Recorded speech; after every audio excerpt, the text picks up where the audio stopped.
Hello everyone and welcome back to another day of the PUBG Mobile Pro League North America Spring 2023 season. Now I know you're out there looking at me, you're like, wow, you look a whole lot like someone else on the show yesterday. Well, that is indeed because I am trying to cosplay one of our lovely casters who hopefully has the exact same hat with him yet again. But I'm your host, Jason Kaplan, but I cannot do this job alone as you've been with us all week, which I know all of you out there have been. I've got my trusty sidekick, Monica, to my side to help me out here and analyze and break down all these games. Monica, where's your hat? That's my question. I thought we were doing this together. I don't wear hats. Like, I think hats are pretty unfashionable. I'm not gonna lie. Okay, I mean... all right, I mean, that was like straight to my heart there. I thought I looked actually pretty decent in the hat today, but good to know that's not a thing. All right, what's next? My heart's broken out. We're going. Monster Energy, big shout out to them as they have been a sponsor here at our show for PMPL, their official energy drink sponsor as well. I'm a little bit sad that we don't get to say Unleash the Beast because I would love to see Monica unleash the Beast, though I'm a little bit worried because I heard her scream and try to make a hawk sound yesterday, and it was a panther sound. I was like, you put me on the spot, and I was like, I was not ready for it. But to be fair to me, I don't think I've ever heard a panther in person, so I don't really know. What was your panther sound? You don't. We don't need to revisit that. We don't need to revisit, but you guys can watch the stream yesterday, towards the end of the show, and watch it yourself. And I'm pretty sure there was a when she made the sound, there was like a. There had to have been like a claw. I almost guarantee there had to have been a hand motion in there. But let's dive into like what's all happened throughout the week here. We're going to start off by talking about MEZEXIS, I believe, right, Monica? Because this team has built up some momentum.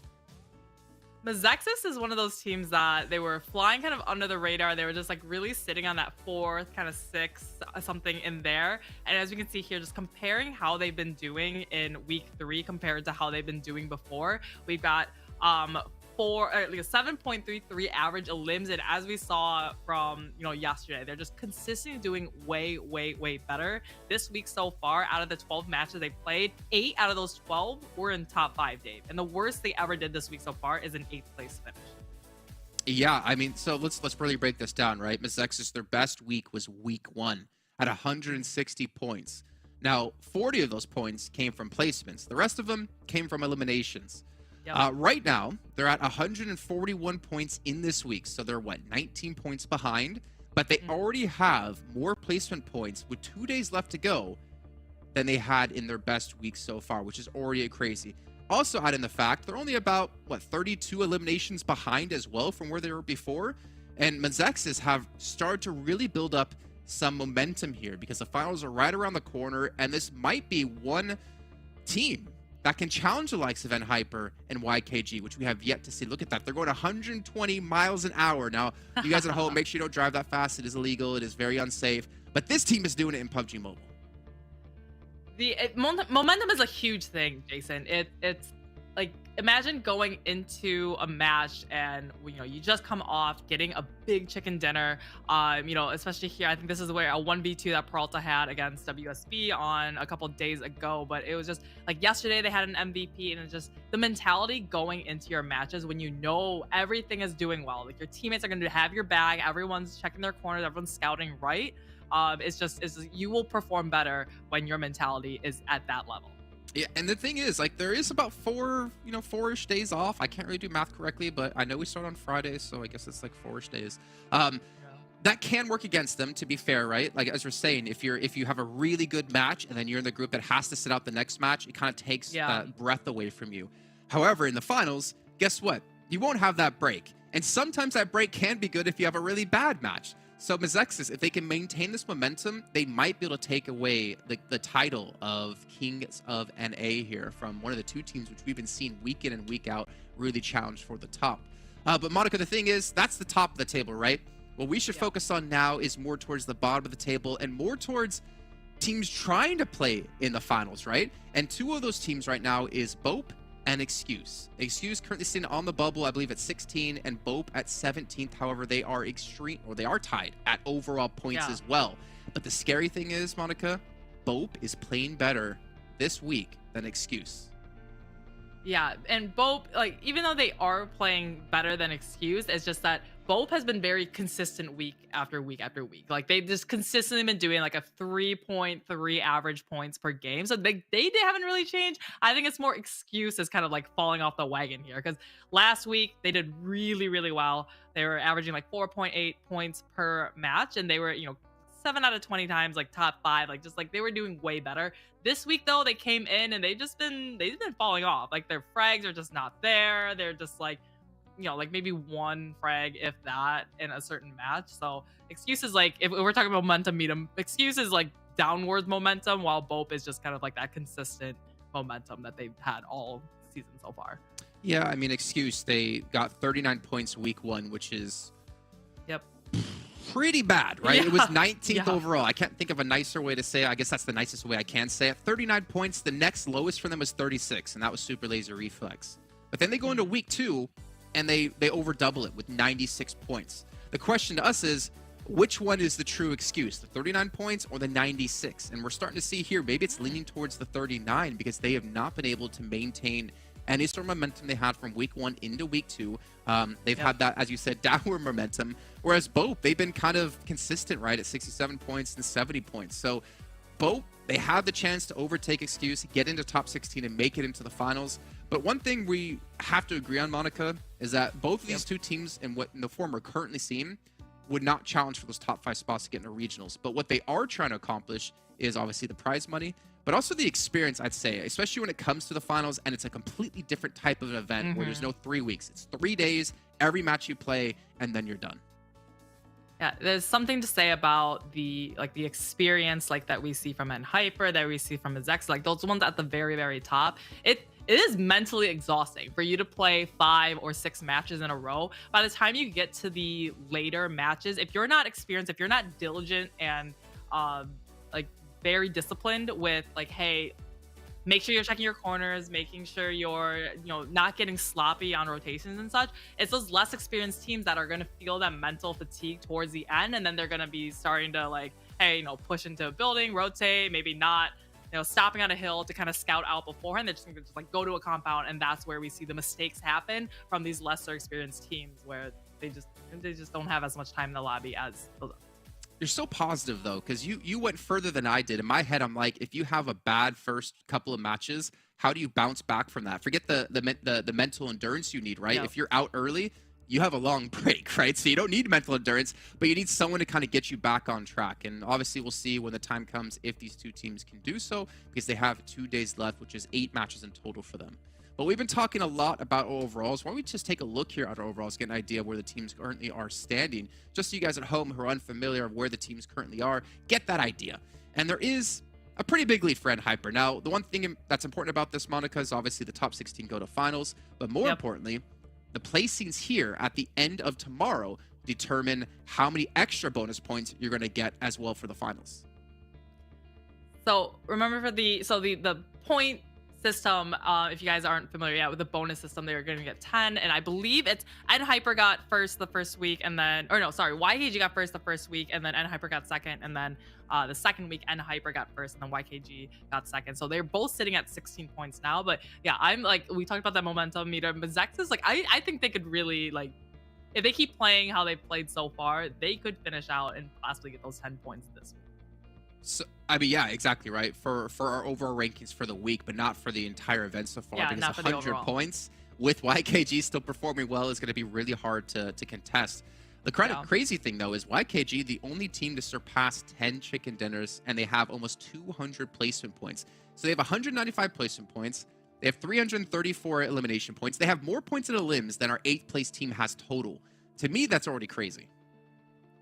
The YKG has definitely been focused on the fragging. Like when we compare the placement points from EnHyper versus YKG, obviously you can see here the placement points are a little bit less than them, but I think it's just like both of these teams are so like kind of equally matched, but it's just like when someone can push ahead or have a better week, then they'll start moving around here. But on the second page, Jason, like these ones right at the bottom, we kind of talked about a couple of them like excuse before, but this is just the people who are trying to get into the finals. And if they can hold on to that top 16, then we will see them in finals.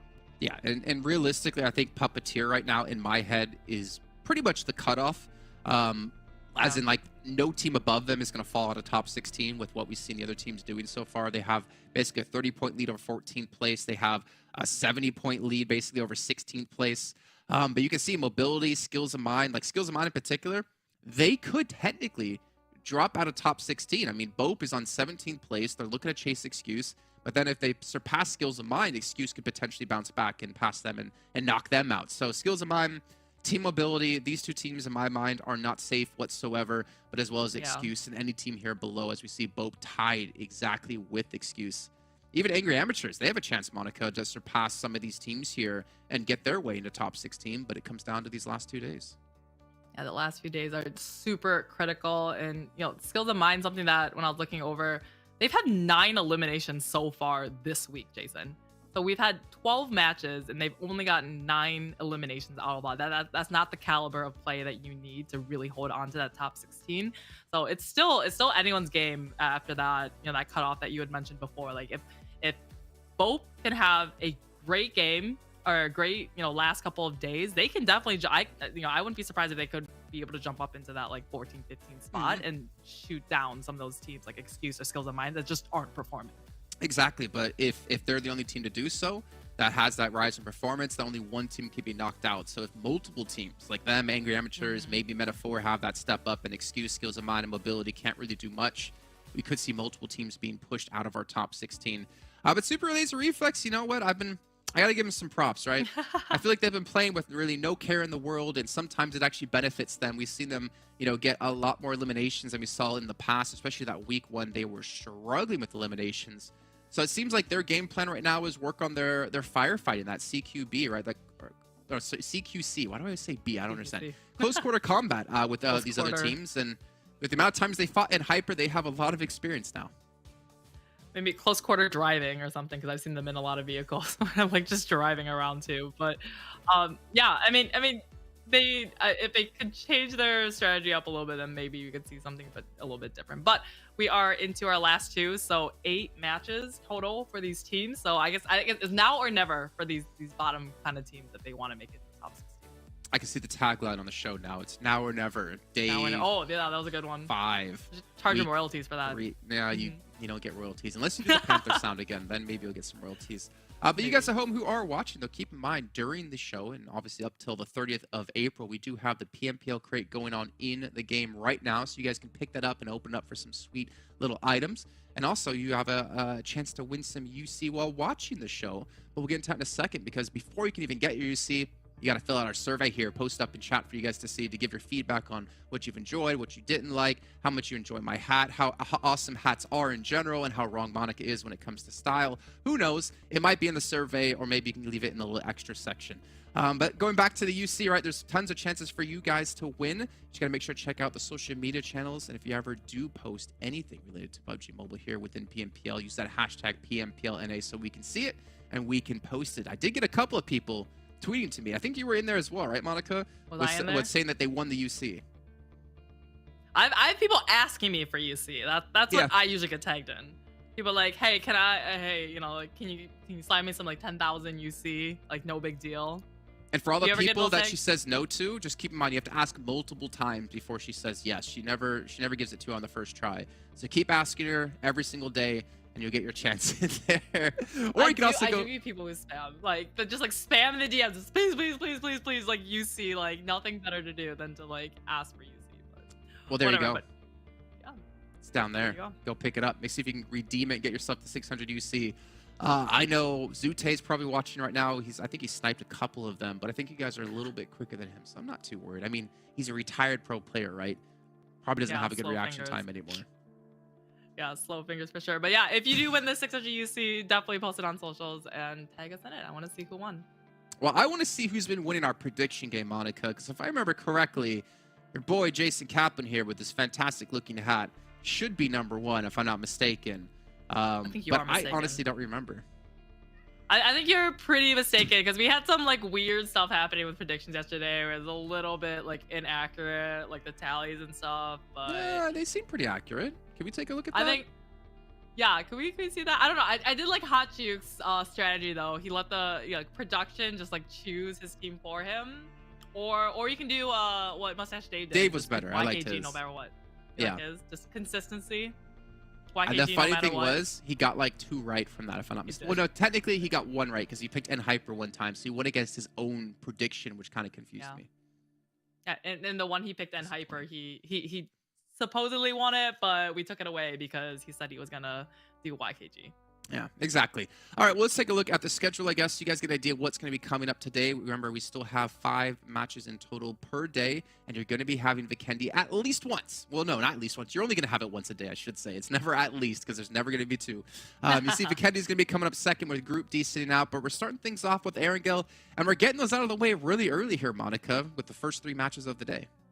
Oh man, okay, so yesterday we started with Sanhok first, and now we're gonna end with Sanhok. So I don't know what's worse, like first Sanhok as a warm-up, or like when at the end people are just like ready to be done and be like, you know, like that mental fatigue that I was talking about before, and they're just gonna like, full send Sanhok. I'm a big fan of that, to be fair. Like wrap it up, go out with a bang. I mean, I of remember course- Livik when we was it Livik or man. Karakin we had, and people were just we would have like 12 teams, and That was like a show match, 10 of right? them It were wasn't gone like- in like 5 minutes every time. Yeah. Well, that was like a what 1 kilometer by 1 kilometer match. Yeah. All right. Well, you know what, Monica? It is time to finally get this day underway. I'm hoping my man Mustache Dave and Hot Jukes have had it up with me as I send on over to them to kick off match number 1.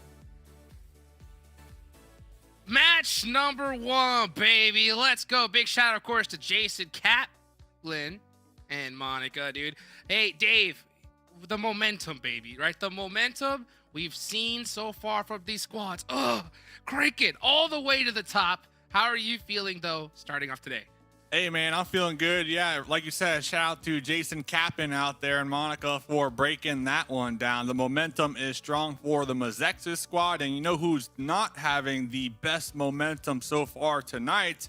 Skills of Mind, and that's getting me a little concerned, you know, if they continue to be on that E, that gas gauge at E over the next 2 days, they might not qualify here, Hot Jukes.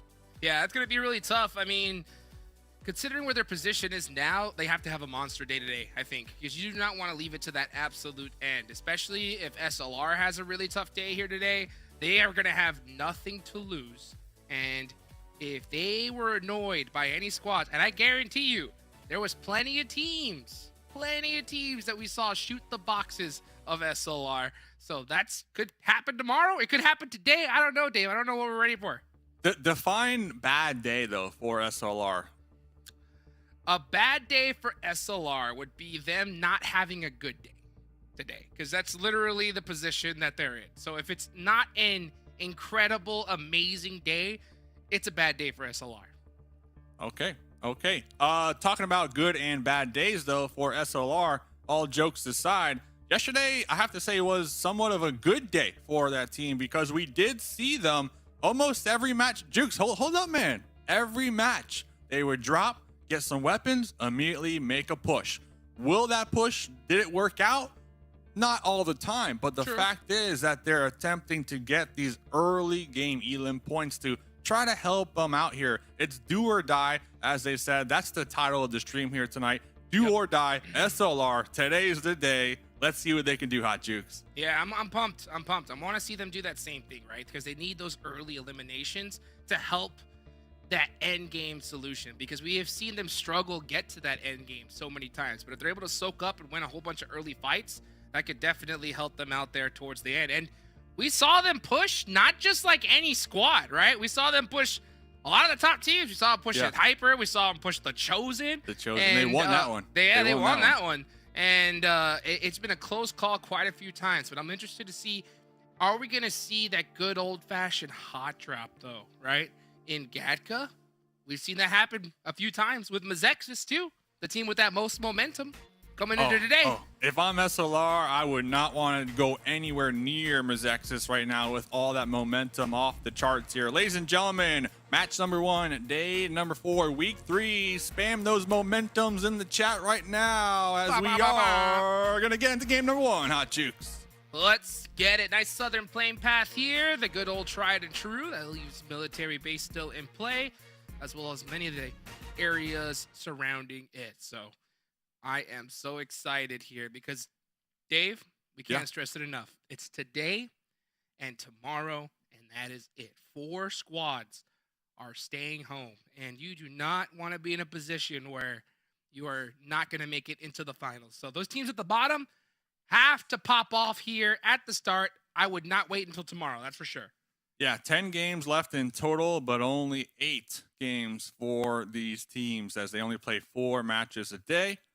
So 8 more games to go. If I'm excused, 8 more games to go, I'm just trying to get some type of consistent points. You know, yesterday we saw them with a couple goose eggs.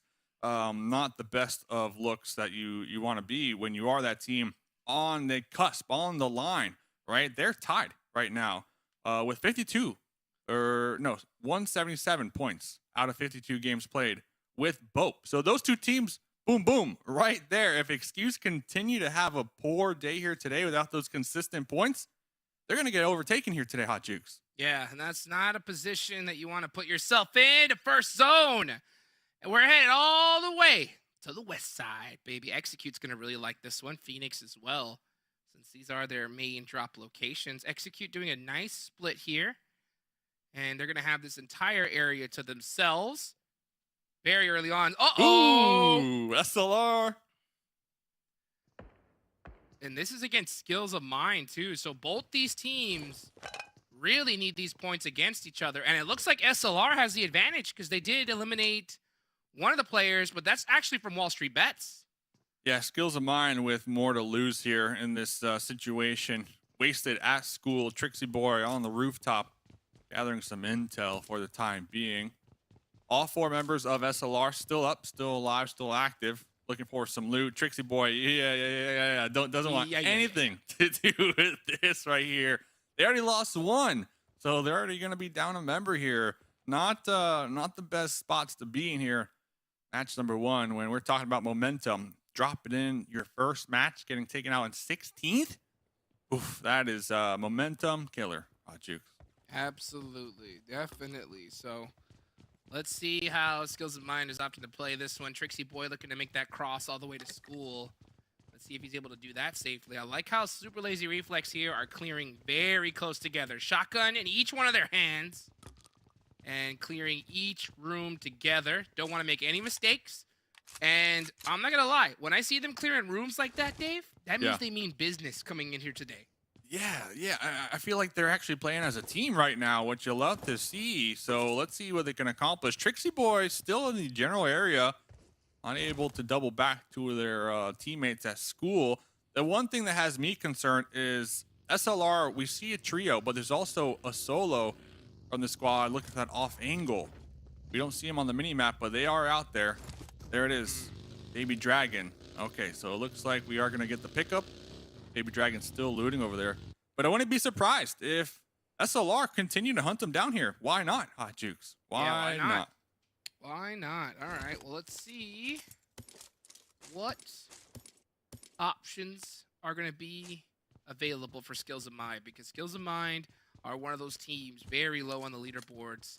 And starting off the day with 3, that's a momentum killer, Dave, right? The gauge all the way down at the bottom. But hey, for SLR, I think we're at a good, we're starting to rev a little bit, right? I mean, still like 10%, maybe? 10%, maybe 1 or 2 revs. And yeah, I mean, still a little need to see something. Yeah, you need to see something, right? Only 1 limb point. It's definitely a good start.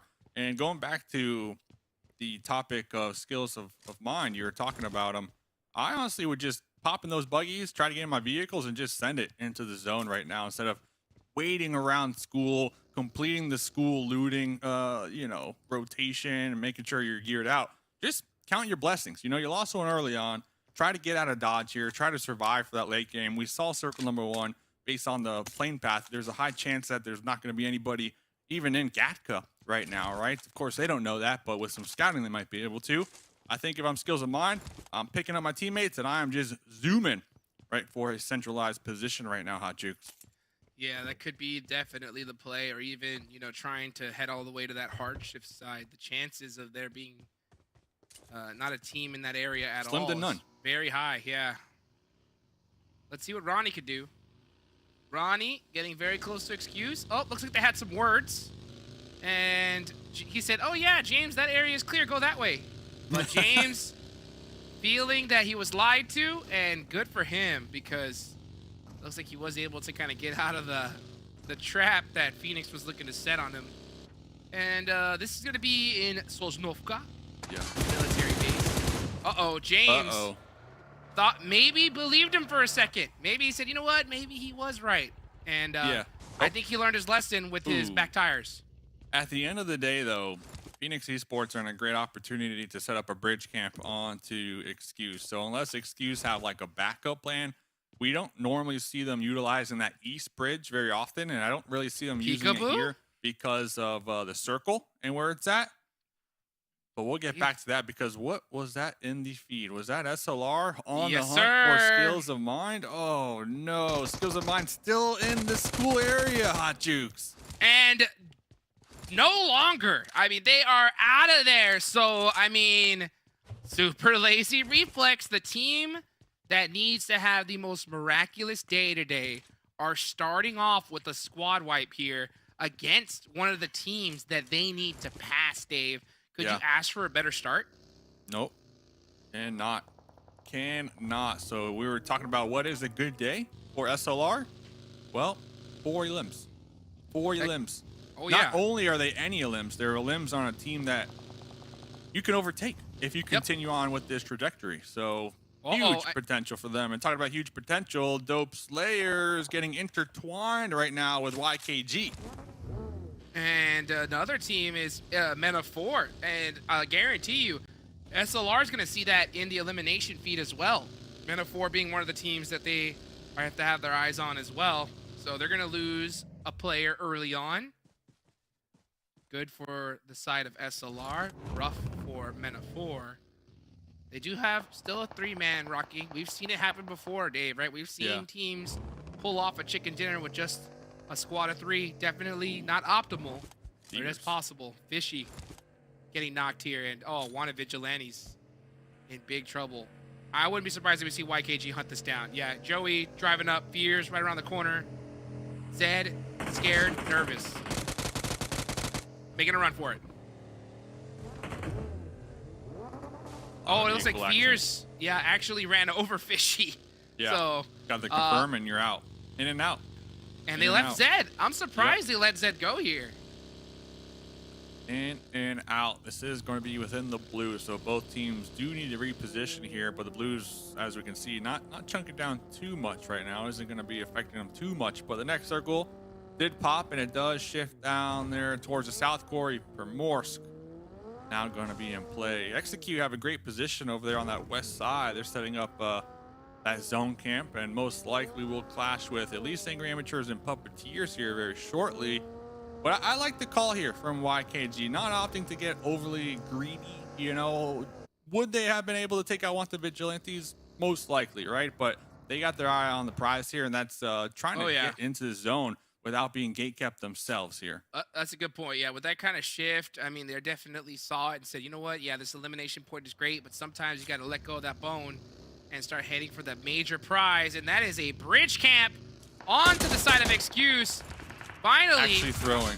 I am so shocked that they let that go. Rushy losing it to Rush. And Alf catching him right at the last second. But how did Excuse get past this? I mean, was it a bridge camp, Dave, or was it a bridge scout? That was a toll. That was a toll that they paid the fine for. Or the That's fee, what it was. They were able to get through the toll booth. But Rushy should be able to get picked up over here. Oh no, X straight. See ya. Goodbye. This is definitely out of there. X straight out of there. Oh wow. Man. So I mean, I think it's a you get stop. 3 free, right? Pay 1, get 3 free, something like that.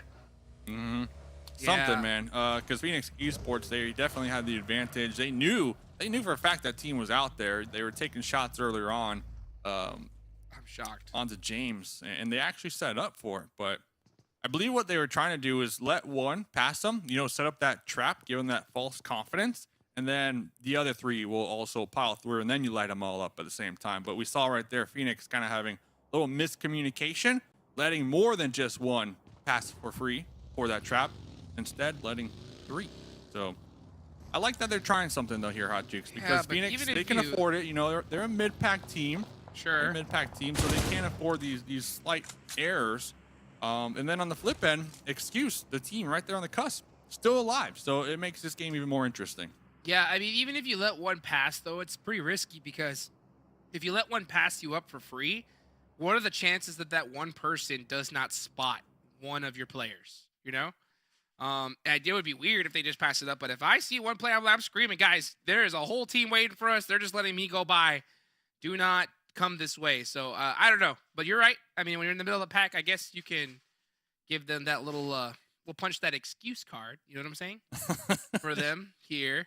But no Hey, excuses I'm just now. trying to make I'm trying to come up with a reason. All right. Right? So, Yeah, that's what I'm saying. Right? You got to Trying to give them paint the that picture. excuse somehow, right? Yeah. Well, let's see who's going to win this game. It's going to be a quarry finish to start things off. Execute, looking to spread their wings a little bit. They like taking these splits early on.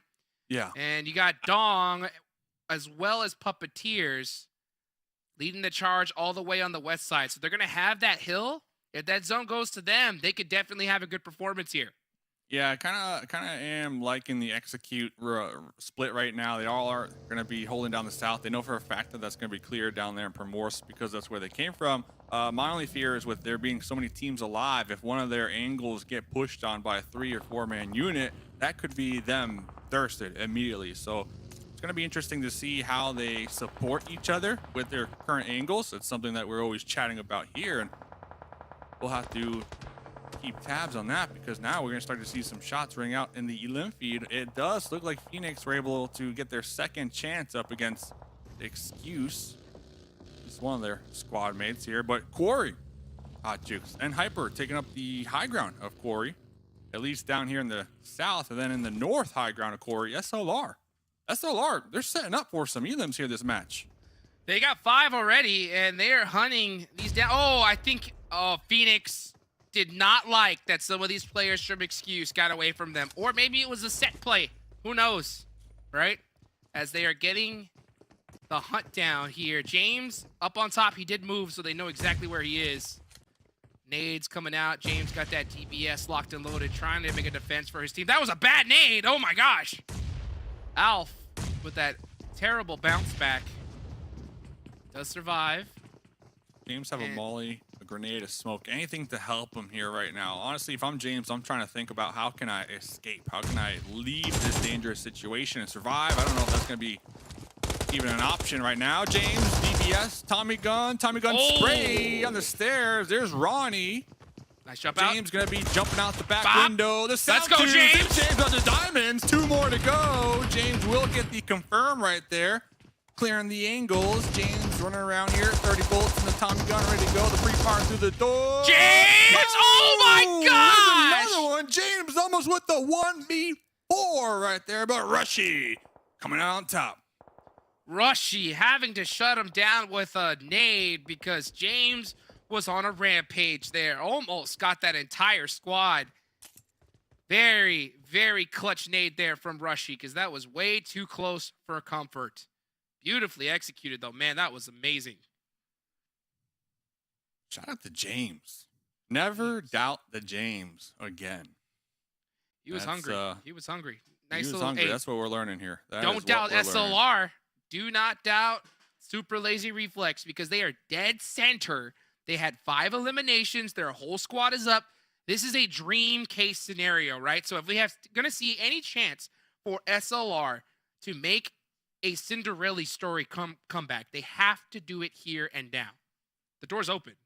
It is open. Golden Eagles to the north of them in the low ground. Men of 4 still need to make their approach in the new circle. Puppeteers, looks like they're getting picked apart. Reckless is down. See a duo still out there on the west coast in vehicles. So SLR, high ground, what can they do? They had a great start to this match. Already a couple elims to go. The question of the game, what team will have the most eliminations, Hot Jukes? Do you feel confident enough to pick SLR? That's You know my what? question for you. You know what? I had an interview with White Elegy. He's a great guy. He says he likes to read romantic novels in his off time. Hey, I'm a lover, not a fighter as well, Dave. You know what? We got to give it to SLR. I got to believe in them at least one time. Let's go. And if there was ever a time, this is the time. So there you go. 2 picks, SLR, casters. We're going in. All of our chips on the table right now. Most elims, SLR. Let's see what they can accomplish. I mean, they have the position. The stage has been set. The spotlight is on them. All they have to do now is perform. Let's see who else is performing. Is K19 is getting some nice shots onto Angry Amateurs. They're going to lose 1. Angry Amateurs only with 2 players up left. YKG had a couple shaky days here. Yeah. They're got a good position here so far. So if they just continue to do the same thing, they're going to be a hard team to stop with this position. And Hyper do have the high ground on them, though, so they had something they have to definitely concern themselves with. Here it is. Here's that show right dead center. I mean, if you're super lazy reflex, you got to be excited here. I hope they don't get too passive, though. They got to start playing this aggressive. Like Peekaboo's position, I don't know what he's doing. They need to heal up, too. Oh, they have no heals. No. Not good. No, Not good. You know, Baby but Dragon and Peekaboo.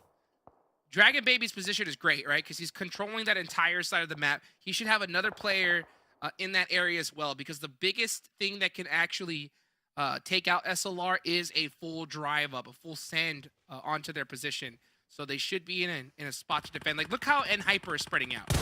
Kindness up on top there, applying pressure. You got Rin, focused up close. Each player is just getting ready for that drive up. And I want to see the same thing. Totally agree, but the thing is, the caveat, Kindness has meds to work with, so if Kindness peeks up, takes a couple shots, gets tagged up in the process, they can heal up. Meanwhile, Baby Dragon and Peekaboo, they don't have that luxury. If they peek up and they get tagged up, that's it. That's their health right there, Hot Juke. So their risk is going to be a lot higher, in my opinion. Risk. Hey, but sometimes you got to risk it to get the biscuit, and the Panthers looking to get that biscuit here, trying to throw some nades onto Wanted Vigilantes. This fight has to end quick, though, because that zone is about to swap over. Let's see what the Panthers have to do. Are they going to clear this side of the hill, or are both these teams opting to just play neighbor for now? Yeah, I know the Panthers are working on team coordination here, so if they could take out Wanted Vigilantes as a unit, move together, really boost up their confidence. But it does look like they will be making the call to retreat for the time being. Next circle does pop, so it looks like both teams trying to leapfrog each other. Might be crashing the same compound here in the warehouses. Easy drive up for the Panthers, right? I mean, they full centered on this warehouse. It's completely clear. So it looks like Wanted Vigilantes. I do like Wanted Vigilantes' spot a lot better. SLR, Wall Street Bets. Uh-oh, here we go. Wall Street Bets. Only pushing as a duo, though. SLR cannot afford to lose that fight. That nade looks pretty good, though. It does piece up Yemen quite a bit. But Dragon Baby comes on in, gets knocked. D holding it down. The rest of SLR has to take him out now. 2v1. And the finish. I mean, let's go, SLR. Yep. Good crossfire right there from the duo still alive. And you know what's even more important besides this position?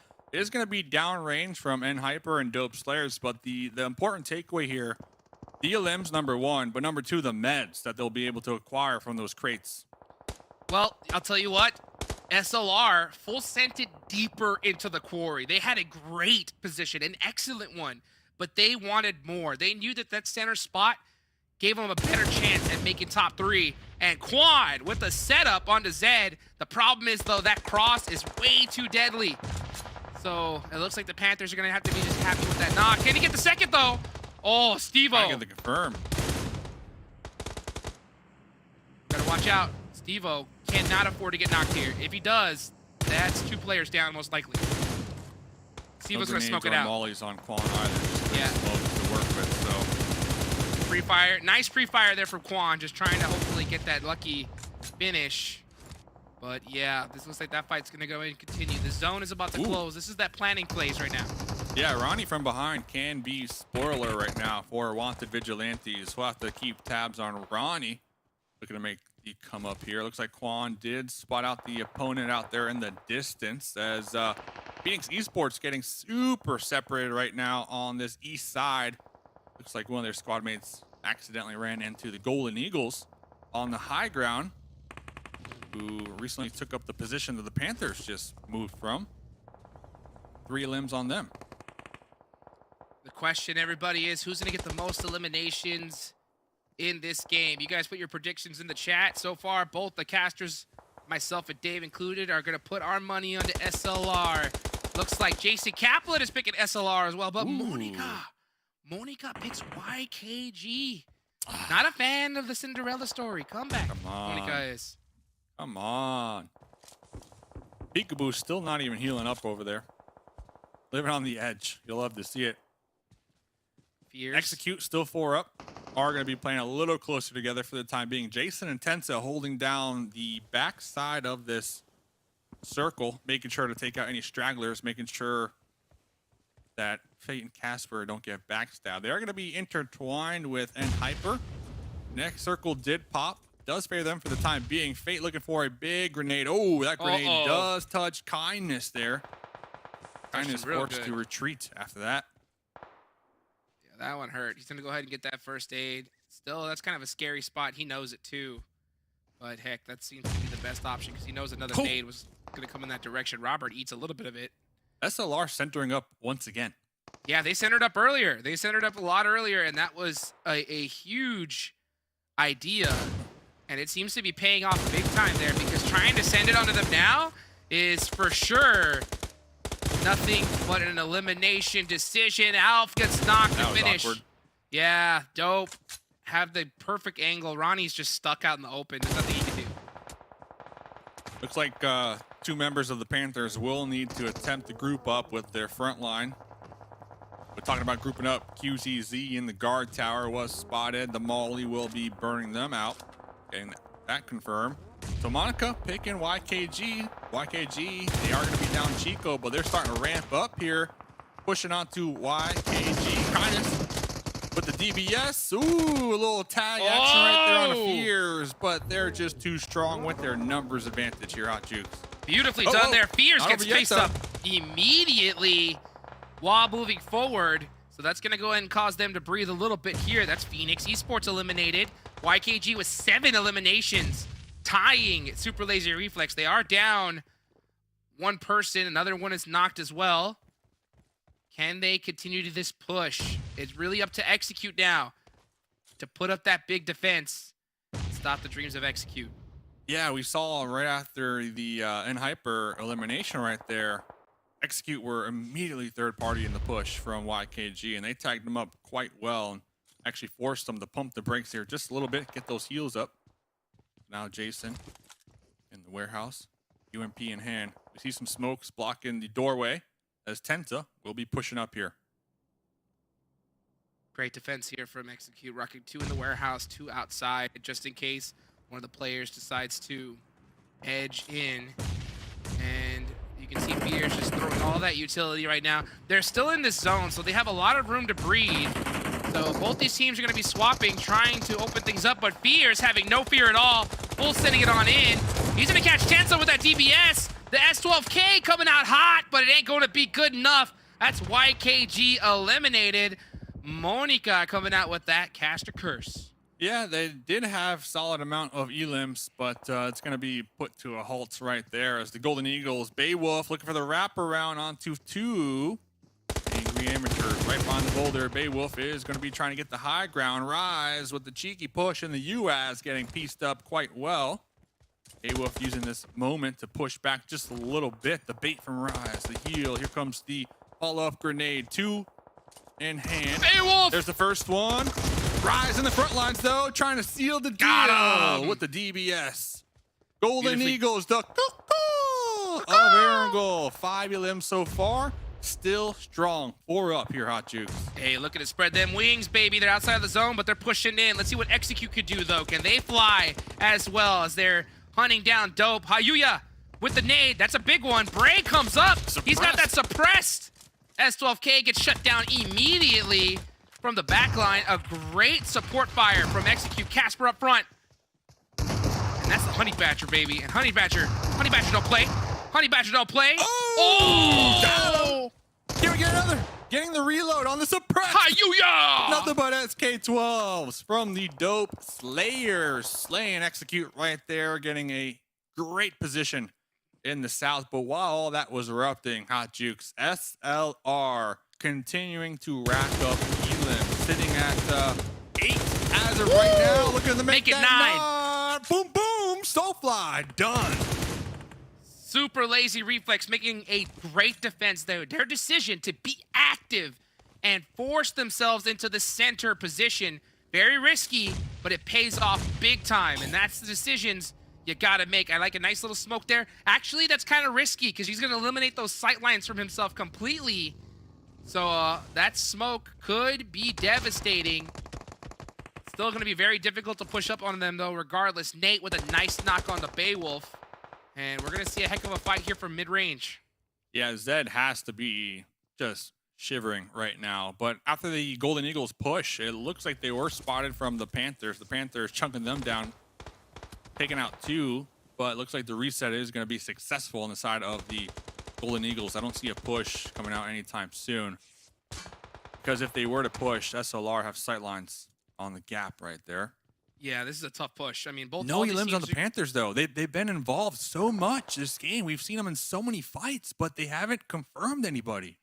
Yeah, they have a ton of damage, that's for sure. But yeah, with no confirms, that's going to make things even more difficult because these placement points are so tough to get. And there's not a lot of them to go around here. If the zone goes off the Panthers, they're going to be in big trouble because Christine, BB, has them locked on. And the zone is going to favor the side of SLR, and I believe that's Dope as well. Yeah. Panthers in big trouble. Dope Slayer's on the high ground right now. Only a duo. Just What do you looking to do set if up you're the for some Panthers? third partying. Panthers tossing out some smokes. Well, they're not the only ones stuck. Golden Eagles pinned down for the time being here, Hot Jukes. Oh but my they gosh, both teams need to move here. Even Zed needs to move. Here go the Panthers, full sending it on down. Tronics making it to that tank. That big propane tank there is being huge. As you can see, Hayuya's hunting down for some toes. Let's see what Robert could do on the Golden Eagles.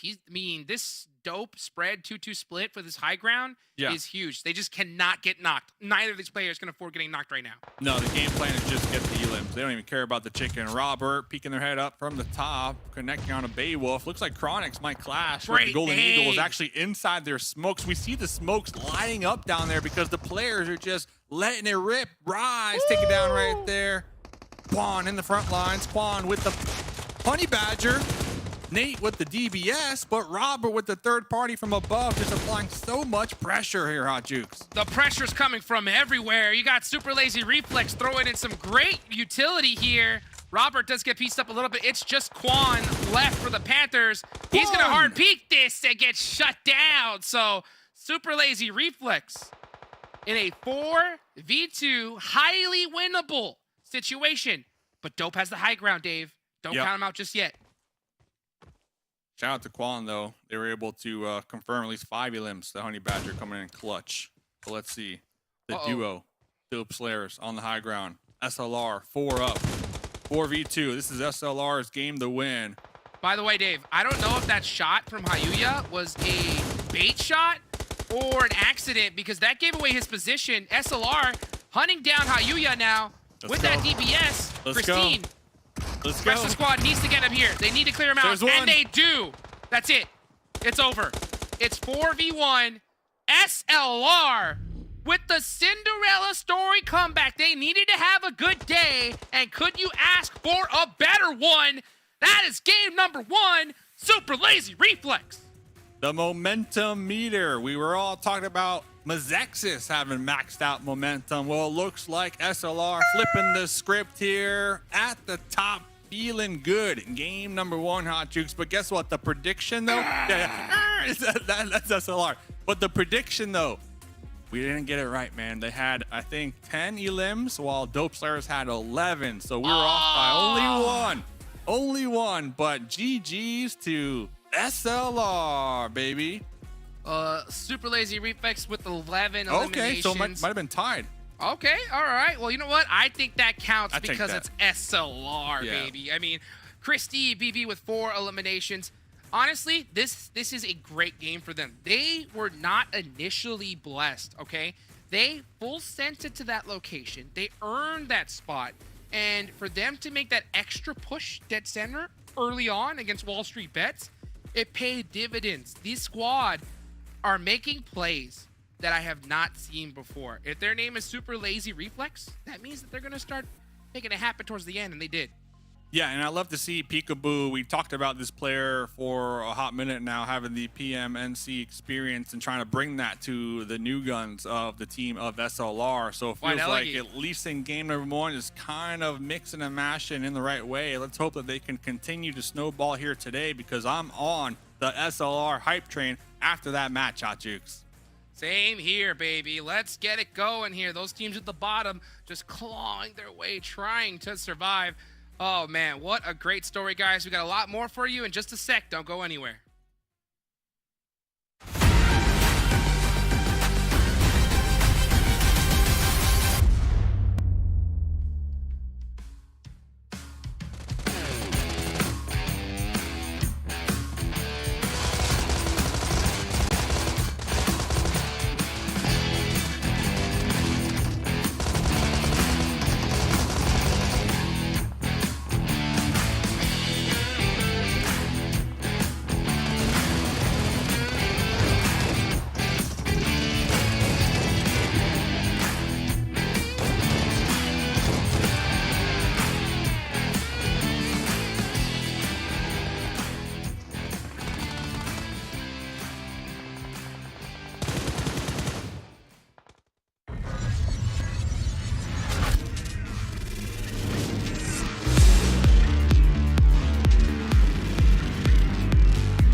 Just imagine going into the first match here of day 5. You see Jason Kaplan, you see Hot Juice, you see Mustache Dave, all believing in SLR. And then you come into this and you pick YKG. Ba-ba. So, okay, in my defense, like, when we picked our predictions of who we thought would have the most limbs, I saw SLR leave their northern quarry spot to go right into the middle. And I was like, nah, they're not going to get that many more kills because they went into the very bottom of quarry where, you know, everyone's going to be around them. It's hard to make a limbs from down to up like that. So I was like, nah, no way. But they did tie with, who is it? They tied with Dope. So you guys didn't win, though. It's just good to know you're not a believer. Heart is broken. But you know what? My boys from SLR putting up 21 points. To give you some context, they got 36 points week 1. They almost got more points in this one match than the entire event. And now there's only, I think, 2 teams without a chicken dinner. This might have put Super Laser Reflex back in the running here for breaking into top 16. To give you more context, was so far in week 3, they have gotten 22 eliminations. So they halved what they've done in 3 days in one match. And then in total points, they've only gotten 24 points all of day 1, 2, and 3. That's 12 matches. So they have almost equated their entire week in just this one match to Jason. Just ridiculous stuff here. And I hope to see Super Laser Reflex continue this pace to put the pressure on those teams in the bubble. And speaking of in the bubble, we can see excuse here. Obviously the team, not Monica's reasoning earlier for picking YKG, not SLR. 1 point. So trying to keep up with BOPE here, who did sit out the first match. It means they're 1 point ahead of the team currently knocking on the door to break into top 16. Let's take a look at our total damage. I'm curious, with SLR in that position and Corey, how do they match up against Dope? And they actually put out even more damage than Dope. Wow. I mean, obviously, 2 players left for Dope at the end of that match, but a fantastic job out of SLR. And that confidence, I think it's there now for this team. Like, we have not seen them win out, I feel like, against a full squad. I almost want to say a single time this event, but I'm probably wrong. But this has got to be big for them. Yeah, when you keep hearing Dave asking Jukes, what does a good day for SLR look like, and this is gonna just carry on this momentum all the way through, I think, the rest of today. And I really want to see, especially let's break it down by player and see how each of them did perform and how did they contribute to this chicken dinner. Okay, so Christine going to be putting up 4 eliminations. Wow, I mean, nice. There's really not a big discrepancy across the board. I want to say Peekaboo was maybe watching some off angles for them where there was really no one to shoot towards with this 180 damage, but a fantastic match overall here. Yeah, even if there's a player that does not have as many eliminations, let's say Peekaboo, right? Like 2 elims, they're still playing a vital part supporting the fraggers on the team. Like, they can allow Christine to just go, just completely focus, be their entry fragger, go, and you're there as support to, help him get those knocks. If he gets knocked, you're picking him up, or if he gets starting to shoot, or distracting that player so your fraggers can get into the positions to get those frags that they really needed. So just overall, just amazing work from Super Lazy Reflex. And where has this team been all season? It's probably lazy, probably procrastinating. Yeah. You know what? So hopefully that procrastination is completely gone here as we'll see our weekly overalls and get an idea if they've moved up the leaderboards here, because that's what my eyes are going to be focused on, because they have the opportunity. I feel like we said to ourselves, if they have a bad day 3 in this phase, then we're probably going to write them off. But we are seeing them actually push up to 15th in this. I lost track of them because I'm used to seeing them like in 20th, and I'm like, wait, that's not them. They're not in bottom 17th to 20th. Oh, they're in 15th place. So they have the chance here. But this is just our weekly overalls, right? So they have to put in a lot of work if they want to get any bonus points. But what about our overall of overalls? Have they actually closed this gap, closed this distance against these other teams? Yeah, so this is just from this past this is just today. So of course it's only one match, right? So it's going to be the exact same thing as just the match rankings and such. But yeah, I mean, if they can keep this moment, I know you hate the word momentum now, but if they can keep this momentum up, I'm sure they could skyrocket a little bit higher on the leaderboards. But no, they are all right. still in 20th. No, that's fine. They were points. like 30 points behind. I mean, if you take away 21, right? They were really far behind Meta 4, and they've already closed the gap down to 5. They're not that far behind. Like, excuse right now, 30 points, like 33 points. It's possible if they can continue to have matches like we just saw.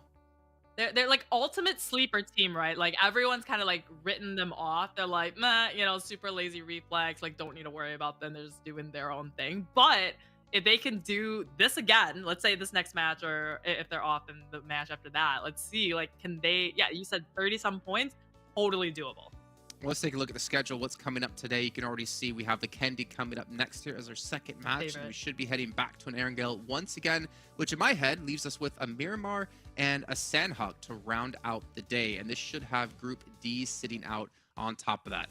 So interesting stuff here. Super Laser Reflex. I don't remember what group they're in. Okay, they're in Group A. So they're playing their 4 matches, then they're done. Perfect time to do so. They got the momentum. They're hyped up. They got even more momentum from being hyped up. So let's throw it into our next match here with Mustache Dave and Hot Jukes. Momentum.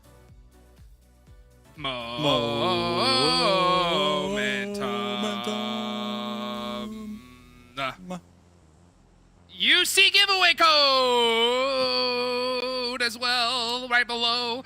Let's go, everybody. Hope you guys are excited for some Vikendi action. The momentum from SLR at an all-time high here, Dave. We saw them bounce up on this leaderboard.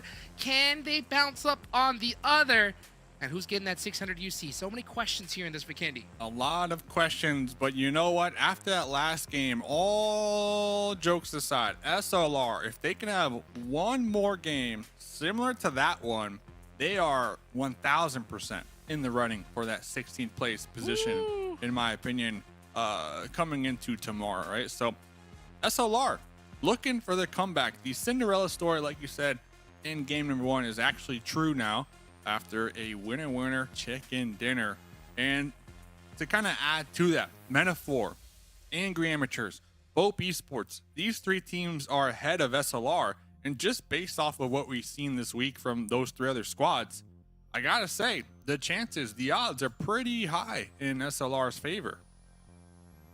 Definitely up there. So this is going to be an interesting match here, because we saw a different SLR than I think we've seen this whole tournament. The first zone is going to go up to the top.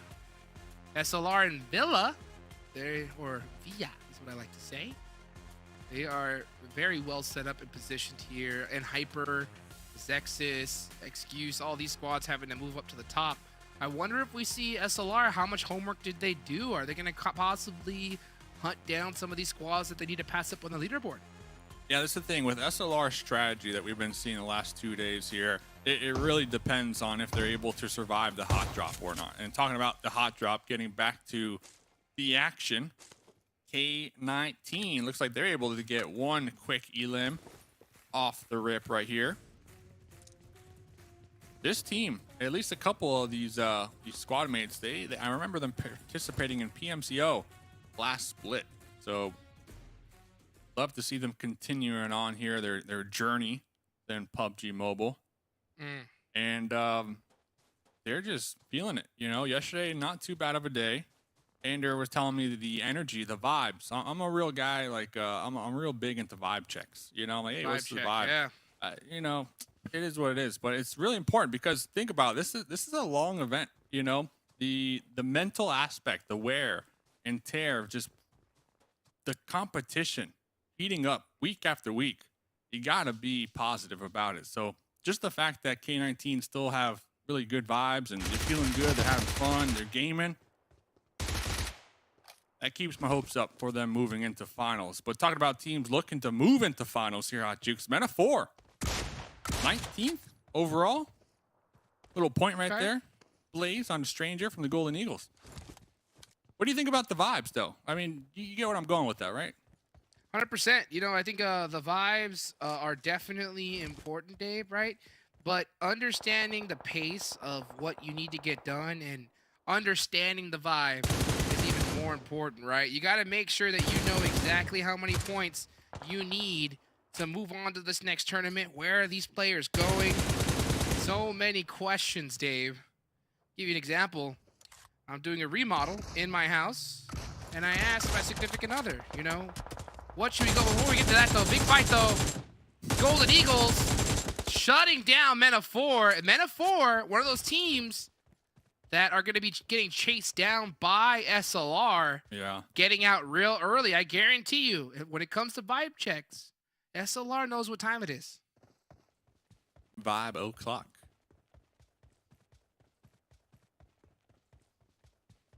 Gotta get those vibe checks. You were telling me a story. You had me like really eat my popcorn. I was really invested in the story, and then to go back to what I'm saying, you know, it's like about remodel. We're doing a little bit of a remodel, you know, and I asked like, hey, what is it that you want in this room, right? What are we looking to do? And she said that I'm looking for a lush green vibe. Okay. See? Okay. And I asked, what is that? What is that? And she said, you should know. So that's what I'm talking about, Dave, right? Is like sometimes the vibe's important. But if you do not understand the same vibe as each other, right? You're gonna run into some problems. You're gonna run into some problems, Dave. And you know, this is a serious topic because on the other end of things, the vibes on the Panthers haven't been the best. You know, they have been kind of buckling underneath that pressure. This is a team that we've seen they're either hot or cold. When they're hitting it, they're hitting it, if you get what I'm saying. Like they are on it, but the vibes have been somewhat off. So I think after last game, just the fact that they were able to play somewhat high and get a couple elims, that should help them here today. Show up, but talk about showing up. Peekaboo. Yemen like already this. down from SLR. Trying to show up, trying to crash T-Mobility. I'll tell you what, Dave. Work out, man. That vibe ain't feeling so good right now. That is tough if you are super lazy reflex. But I mean, we saw them do something magical before Can they continue here? Man, that comeback's going to have to be huge. Losing 2 players like that, Dave, that's devastating. Yeah, fortunate for them. Metaphor, the team right ahead of them, only 1 elim and down to a solo this game. So you do have that going for them.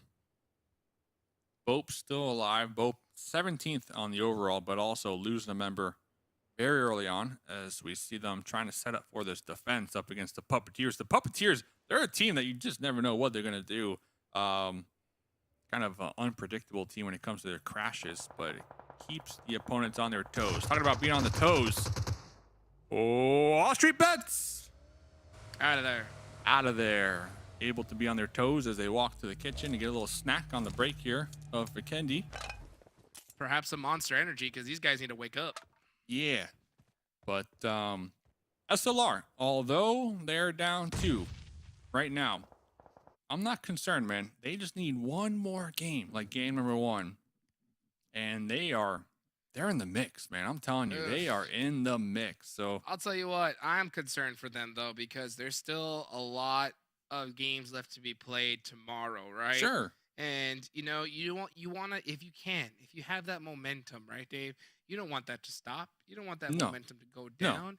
You want to put those points so thick that you don't have to worry. You don't have to stress out tomorrow, because that's something that this team has been struggling with, is stress in really intense situations.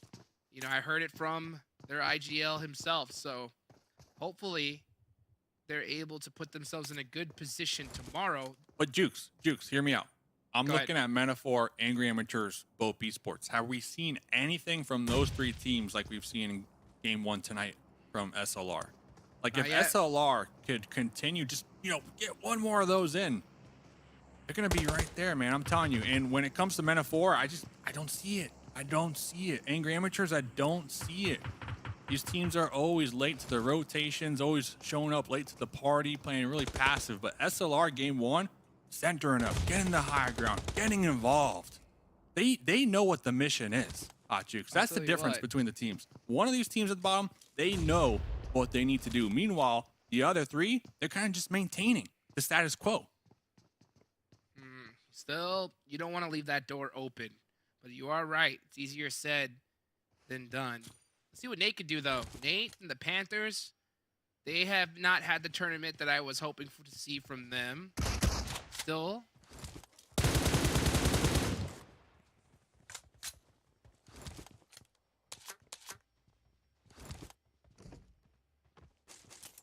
So about SLR, right? The momentum from SLR. Yeah, it's on a pause. It's on a pause. It's on a pause. It's on a pause. Right?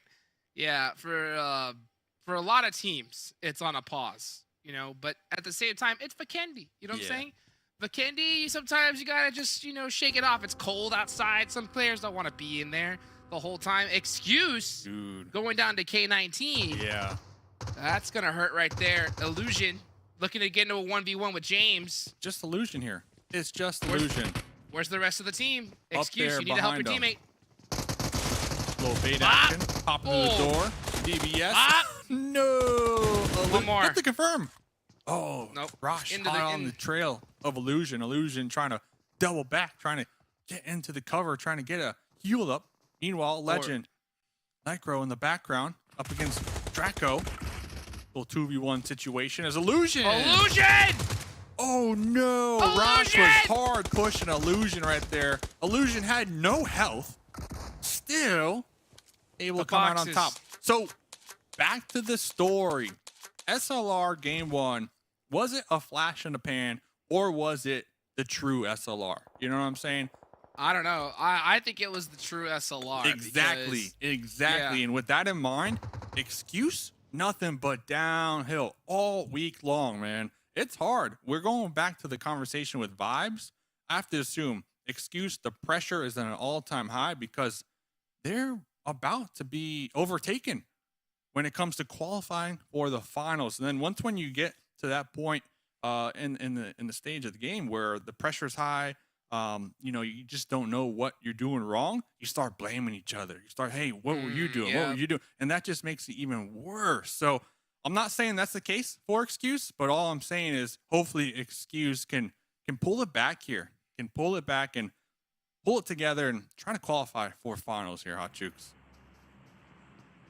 Oh boy, things are heating up here in the ice cold tundra of Vikendi.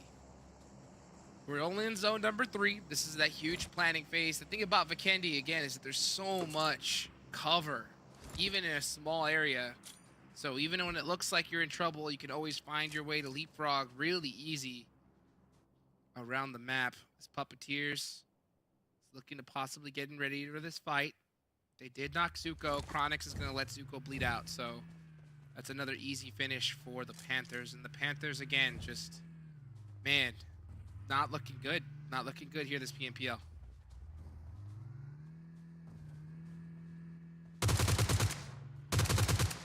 Yeah, when you know, one thing is for sure, Dave, right? Yeah. When it comes to Excuse, right? They have definitely been on that nosedive, and I believe, you know, if I'm looking at the stats, so yeah, that's right. Jason Kaplan did mention that, you know, that BOPE, they only need 2 points this match to pass them and knock them out of top 16. Wow. That's nothing. You know, that is nothing. So we'll definitely keep tabs on BOPE. They did lose one early on, but this can be BOPE's match when it comes to breaking into the top 16. Wanted Vigilantes. Looks like they were pushing uphill, kind of getting sandwiched between 2 different teams. And this is Trick. Oh, this is MEZEXIS. Nothing but maximum momentum here this evening as the beautiful analyst broke down in the pre-show. That magnificent graphic, by the way. Just gotta say, that thing was amazing. It was gorgeous. Let's see, though.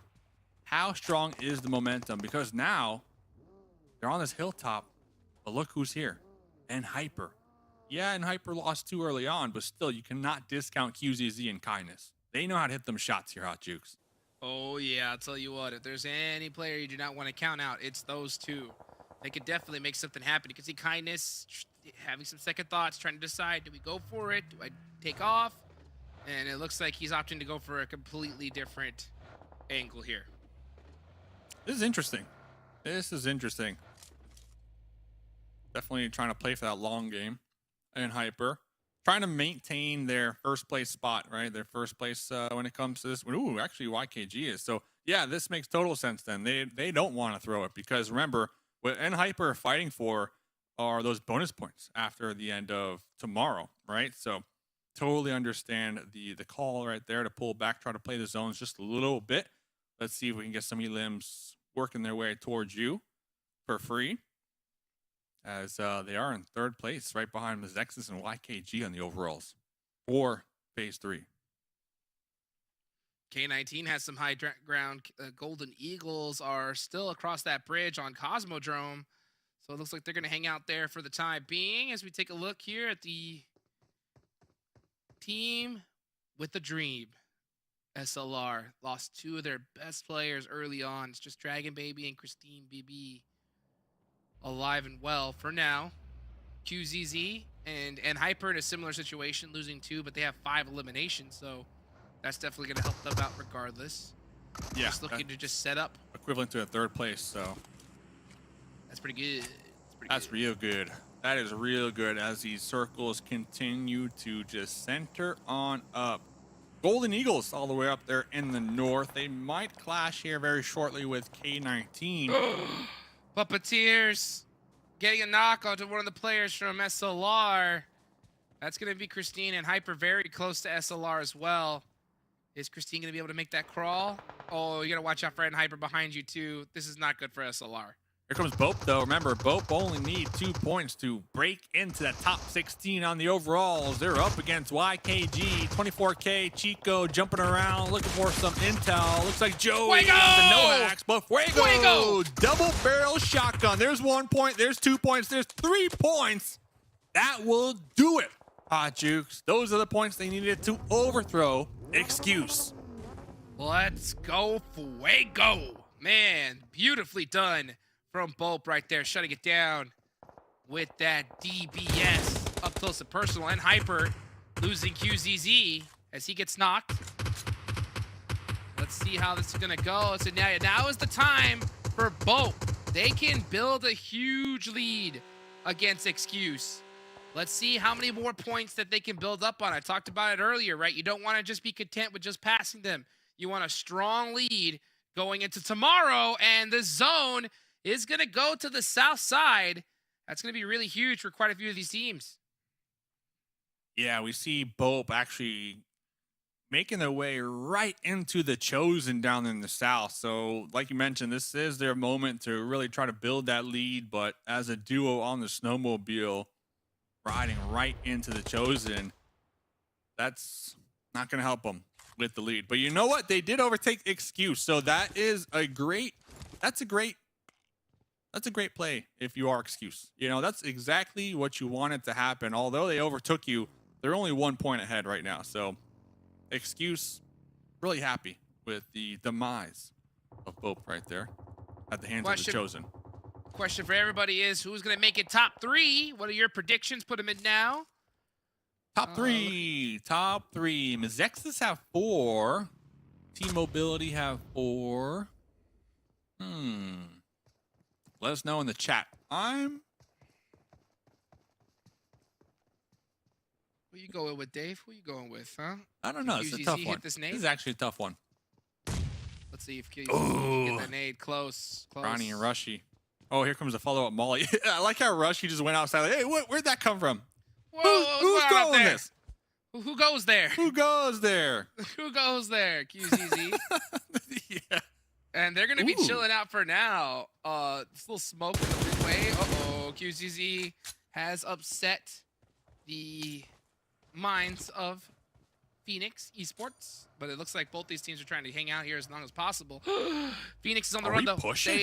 They are mad. They said, you know what? I do not like who's throwing nades up there. Who goes Rushing, there? rushing. Who goes Another there? Molly. 2 Mollies right there. And look at this. They're trying to get the crossfire. Oh, Rushy he burned trying him. to get the crossfire. He burned him. Diamonds needs to push. Diamonds He needs burned to them all. push. They burnt. They're done. Wow, what Rushy. a Molotov from Rushy. Burning and Hyper to the ground. Some easy loot for them. SLR, you better watch out. You better not cry. Because Hyper is gone. And I'm telling you why. It's Rushy. Rushy with those Molotovs. Dangerous. Let's see where this next zone's going to go. Is it going to bless SLR? Are they going to have a chance to get some more Puppeteers, points? baby. That's pretty close. Puppeteers. Let's see if they can defend, though. Let's see if they can defend. They got a couple solos to verse up against, you know, SLR, the duo. They're the only team in the zone. Yeah, Chronix from the Panthers, but that's the solo. So let's see. Jukes, you picked K19. So K19 on that east side, they are going to be looking at Team Mobility. Are going to be making their way right behind them and possibly even clashing here very shortly. But for the most part, the center zone, everybody on the outskirts, Hot Jukes. Everybody's on the outskirts. Puppeteers is dead center, but they're going to have to defend it because there are a lot of players coming in this direction. MEZEXIS having the most momentum coming into today from yesterday. That's a really good pick, and that's the reason why, of course, our desk picked them. I'll tell you what, Jason Kaplan, a huge fan of momentum, and I do not knock him at all for making that pick. Let's see what Phoenix is going to do as they are trying to rotate their way into the zone, finding a nice spot on the north side. They're going to call that home where the tires did get shot out. They got to make sure those vehicles are protected, though. They're in a really tough spot. Puppeteers having the high ground. This is a great opportunity for Puppeteers. I see why you picked them, Dave. Yep, high ground all day. But like you mentioned, they are going to have a lot of eyes on them. So let's see if they can defend against MEZEXIS here. This is going to be their first roadblock to place top 3. Peralta, 3 grenades. Trying to get a connect here. Oh, Hang in a very tough spot. MEZEXIS pushing up on him. Hang is not making any noise right now, and the rest of his squad don't see him in a good spot to help him out. But no, here comes Fang. Oh, what a nade, though, on the Hang. That's going to be tough. Does Fang see him? Oh, he did see Peralta, but doesn't hit those shots. What? Why? Runs in the opposite direction, says Dave. Oh. I know you picked us, but not today. Fang was totally providing the cover fire right there, but then we saw him just immediately just eating it, trying to retreat Now Reckless, the last one alive, but MEZEXIS, they Dave. are on the hunt, man. Dave. They want to clear Dave. it up in the grenade! No! Drake with the grenades! Dave. Dave, this one's for you. I think I saw my name on that one. That wasn't even for them, Oh Hot my Jukes. That was gosh. for me, man. Was that a Jeez. grenade or was that a homing missile? Couldn't have been placed any You better. saw If how you hear- quick they tried to run. Oh, I saw the they started dipping. Oh man, it is what it is, Hot Jukes. It is what it is, man. Oh my gosh. Good fight from MEZEXIS. I mean, you can't doubt the momentum, honestly. So MEZEXIS still going to be riding high on that momentum down there in the south. But talking about momentum, K19 with the pull-up on the team mobility here. Let's see what Trey can do. Grenade in hand, trying to put a stop to the momentum. Legend can pieced up just a little bit. They might be able to, because look at this. K19 still have a duo in the back lines, taking their sweet time right now on this approach. Legend looking to get that nade in there, trying to stamp his name into the legend of PUBG Mobile. Doesn't look like that's looking good, though. That nade does bounce off that Zima. Here comes the rest of K19, though. Full send. Pull up. It's all up to Pew. Pew. Going down. Pew, pew. K19. Hungry. 9 eliminations. Full squad. MEZEXIS shooting some shots into their direction, though. They have to be careful. Yeah, great send. I know they took a little extra time than I would have liked to have seen from them, but they're just making sure to cross their T's and dot those I's and making sure nobody can sneak Joey. up right behind them. We see Joey, most elims so far, 600 damage done this game, has the high ground. The last one alive over here from YKG. Gonna be holding down a little bit, but look at this. Talking about the eye in the sky. MEZEXIS got 2 on the hilltop right now, overlooking everything, Hot Jukes. They got eyes on everything. Joey with the vehicle explosion onto Legend. That's going to be huge right there. And I don't know if the K19 has any vehicles. K19's in a big spot right now that's going to be very difficult to get through because they have MEZEXIS looking at him. You got Joey, the Legend himself, staring at you with There's a some cat. high ground and cover. Yeah, the cat. You can see it right there next to Trick. Cat's got a jacket on. Hey, it's cold outside. Dress It is for cold outside. Vikendi. Remix. Trick. Joey. More pressure on the K19, but it looks like K19 did secure that reset. Ooh, Trick knocked out from MEZEXIS. Diamonds. That's a huge knockout up on the top ground right there from MEZEXIS as we see Trick trying to crawl down to inactive, get the pickup. Ronnie's still alive over here trying to toss out some grenades. The flush, Joey just stealing all these elims right now. And now MEZEXIS is in big trouble, so Joey's soaking up more points. Finally goes down, but I mean, that was a huge off angle that was going to help you out against MEZEXIS. So K19 saying, don't worry, Joey, we can handle it. Can they handle Phoenix, though? Because Phoenix needs to make this push because this next zone is closing. Uh-oh, there's a What a grenade. nade! There's the initial knock. This is where you start to see the push here. Illusion on the hilltop on the high ground. Legend chunked down pretty low, but Illusion swapping on over to the M4. Spray down Diamonds. What? We can't connect. Diamonds Got him. finally taken out right there. But Phoenix still alive. They still got one up. The DBS. It's out. Oh my Legend gosh. walking right into the DBS. The 1v2 right now, Hot Jukes.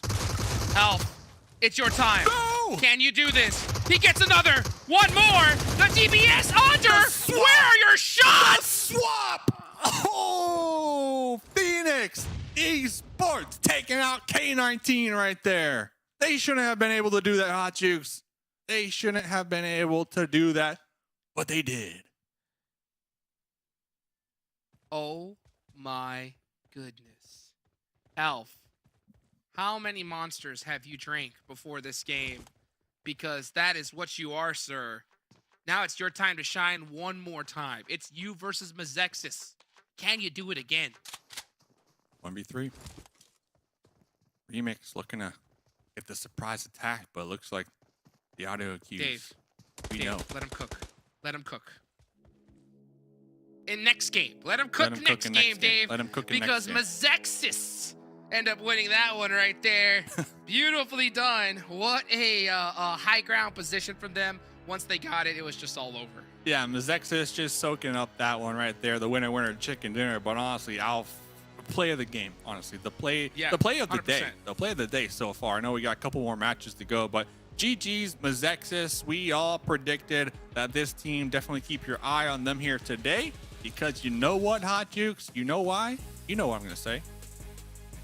Momentum. baby. Momentum. They got the momentum. You cannot deny momentum isn't a real thing. And look right here. That proves it. Jason, I see Yep. you. I see you. MEZEXIS, they see you, Jason. It's all about Yes, sir. MEZEXIS momentum here today. That momentum is coming in hot. They were able to go ahead and create a ridiculous finish here. I mean, once we saw them start getting those eliminations on that west side, it's no wonder, right? We saw the desk pick them, right? I mean, they knew what was coming in. They talked about it at the top of the day, and man, MEZEXIS really shut that down there. I would watch out though, because Joey starting to heat up. We'll see if he can get on fire in just a few bit, guys. Don't go anywhere. We'll be right back.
Your order is here. Oh, thank you, thank you.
You know, seeing MEZEXIS today reminds me a lot of one of my favorite songs. It goes, momentum, mo problems. They're going to have problems on their back here as they painted a bullseye sitting here trying to take the #1 position away here from YKG and N Hyper. Let's take a look at our rankings here and see their 22 lovely points added to the tally as we look down the list as well. K19 just going head to head here. Both teams with 12 eliminations. Well, MEZEXIS, I don't want to take anything away from them, but when you have teams like NHyper, like YKG, when they lose members too early, I think NHyper was at a duo about pretty early in the match, and then YKG, as we saw, it was only Joey left. It does open up the rooms for teams like MEZEXIS, K19, Phoenix to really rise to the top and perform really, really well. But MEZEXIS, I mean, this is their second Vikendi that they've won or something in the last couple of days. Like, Vikendi is definitely their sweet spot. They're very comfortable on this map, and you saw they were just very proactive. They're on the edge of the circle and then got to the highest top of the mountain, and they just had the massive vantage point. They were just farming players down below them. Yeah, had to go through Puppeteers, I believe, right? That was Mustache Dave's pick, and then you could hear his heart just shatter as the momentum wave just completely suffocated him. Take a look at the second page, though. See some other teams. We obviously saw BOPE end up getting 3 points and Excuse 1. So if I'm not mistaken, the 3 and the 1, that actually puts them... no, 1 point ahead for BOPE, actually, because they were 2 points behind. So BOPE ahead by 1 point, meaning they're in top 16, and Excuse no longer is. But the sad part is, for me, SLR. I was hoping for a bit more off the back of that last match victory, their first of the event. But unfortunately, only 1 placement point. Yeah, it was unfortunate. I think half of their team crashed up into a compound with T-Mobility, so they lost way too early, and then from there playing the 2 placement games. I'm a little bit disappointed by WALLSTREETBETS though, Jason, because we've seen them obviously do well in like week 1, week 2, and then so far this week is just like nothing. It is unfortunate, but you know what? When one team falls, another team rises, and MEZEXIS might have been that team here, as we are seeing the numbers come in. I mean, Trick with what, the 3 eliminations, the 500 damage, Remix there on the end at 421. I believe that's Peralta actually with the 4 eliminations, right? Yeah, Peralta on the left, and then Trick, and then inactive, and then So yeah, Peralta was he was just going off, and I think just like really that big vantage point up top really helped them out, and there's just aggression to not afraid to cut into the circle and fight to get that good position. Yeah, hey, if you want to take the good positions, you got to fight for it, and they were able to be successful. Again, the question comes: can they maintain this? Can they potentially close that gap, as we talked about at the start of the day, up against YKG? It was about a 100-point difference. If they can do so, they might actually knock YKG even lower, allowing NHyper to be further ahead when it comes to placement points if they can get there, and then obviously get them some extra bonus points as well going forward. But we have to take a look actually at MEZEXIS' villain, their counterpart in that match with K19, and a quick little head-to-head when it came to stats, is they both have the same amount of eliminations. The damage really similar as well, to be fair. Yeah, both of them, and I mean, the story of both of them is very similar. That maybe 3rd phase or so, both of these teams were outside the circle. Remember, K19 was a little bit to the east, over by Factory, and then MEZEXIS was down in the southwest area. They both had to claw their way into the circle. So even though you see teams go center, and yeah, they have a good chance of winning, but in terms of eliminations, when you're dead center, there's not a whole lot of teams around you, so you're less likely to get those eliminations. It's those teams that are like MEZEXIS, like K19, that are going through all these different teams to get in that will have those high eliminations. Yeah, and honestly, I hate to keep saying it because I feel like Mustache Dave, Momentum Dave and Momentum Jukes. To be fair, like when you are fighting from the edges and you're going in towards the center, like we saw MEZEXIS, you do build up on momentum because you get the clean eliminations, you get all their loot, you get their meds, you get their nades, etc. But you know what? We'll see how it's going to work out for them in their next match. We'll take a look at the schedule to remind you guys what's coming up next. That's going to be Erangel for the final time of the day with Group C sitting out. And Group C, you might be wondering, well, who's in Group C? Well, it's going to be Excuse. It's going to be WALLSTREETBETS, Panthers, and Golden Eagles. So right now, Excuse have to just sit here and kind of watch to see if BOPE can lengthen that lead even further here in this match. Yeah, WALLSTREETBETS, I think this is a good opportunity for them and the Panthers, who haven't really shown up this week so far. But this will be a good time to sit back and kind of like debrief with the team, what went wrong, and how can we come back stronger. And also, you could just have them go into the game, pick up one of the special crates as well in the meantime. It's up there until April 30th. And if they don't want to pick up a crate, you know what? That's fine. We have another thing they could do. They could go fill out the survey, which you guys could do as well here. It's going to be posted up in chat to let us know your feedback on the show, what you've liked and potentially disliked. But we all know the only thing you disliked is Monica not picking SLR in match 1. We're going to head into our next match in a few seconds, but remember, if you are posting any pictures or anything, any tweets showing us how you're enjoying the show, make sure you use the hashtag PMPL NA. So let's set it back in the game with Momentum Dave, Momentum Jukes. That wasn't that great. It was good enough, baby. Let's go. Match number 3. It is Erangel. 600 UC right there at the bottom, guys. Get it fast, get it quick. I hope you guys are enjoying the day just as much as I am. I know, Dave, you are pumped. The momentum is at an all-time high. Yes, sir. Oh, let's go. Jason, building up that momentum on the desk, by the way. I'm starting to see it come through. Looking forward to seeing what next segment brings us. But yeah, ladies and gentlemen, Erangel, let's dive in here. Let's see, picking through the teams. Men of 4, definitely looking for a solid game here. Angry Amateurs, looking for a solid game here as well. 2 teams that are fighting their way to breach that top 16. That cutoff spot that we saw last match. BOPE able to finally take away from Excuse. BOPE going to be blessing us with their presence here on this map, if I'm not mistaken here, Hot Juke. So if I'm BOPE, I'm looking for the win, man. I am looking for the win. I think that needs to be the game plan. Obviously, that's probably the game plan for all these teams every single match. But if there had to have been like one game where you need to make sure you get the win, it has to be this match, just so you can get that cushion even further away from Excuse. And actually looking at the plane path and the zone, exactly, BOPE still in the air. They might be opting to parachute down here onto Military Island.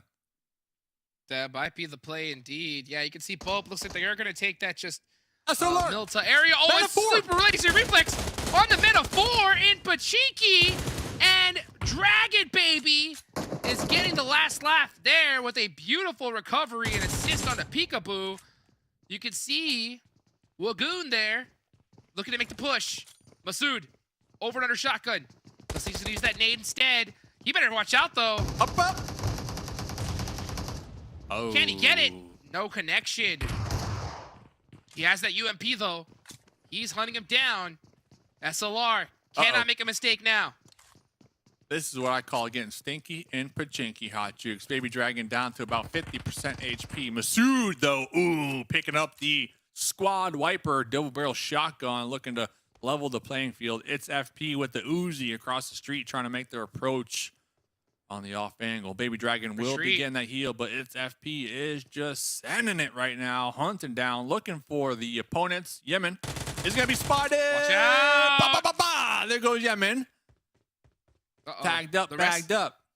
This is bad. This is really bad for SLR. Yeah, they're gonna let the sacrifice happen because the remaining players are down too. Baby Dragon. You got to make a play. Oh, here's the nade. Baby Dragon. Run. The tunnel vision. The clutch. That's what they're saying right here. There goes the point. Baby Dragon, though, was taken out from Masood. Oh, Dragon Baby going down here is so tough. He should have just went with the rest of his squad, but now Peekaboo has to clutch it up here. He's got the Uzi. Oh, you see him. Hunt down. You see him. Oh, what a shot. Uzi. Watch out for that shotgun. Reload. Boom. Got him. There we go. One more. Oh, the reload on the Peekaboo. Uzi. No. Oh, no. Masood, the grenade. Wow, the back and forth. So intense here between two bottom teams. That was 19th versus 20th on the overall leaderboards here, Hot Jukes. Ooh, the synergy so strong. Yes. Boom, boom. Hit him where it hurts. The BM. The ultimate BM right there. Wow, man. That grenade. Non-stop. Yeah. That was beautiful. That was beautiful. We were almost saying the same things at the same time, Dave, because, I mean, that was just so incredible to watch there. SLR getting the last laugh. They did lose 2 players early on, though. Yeah. That is going to hurt. I mean, I think, you know, you can always look at fights back and be like, there's little decisions. You know, was it good? Was it not? I mean, Dragon Baby sitting back there in that one building. I mean, it could have worked out if they decided to push differently, so I could see why they went for that idea.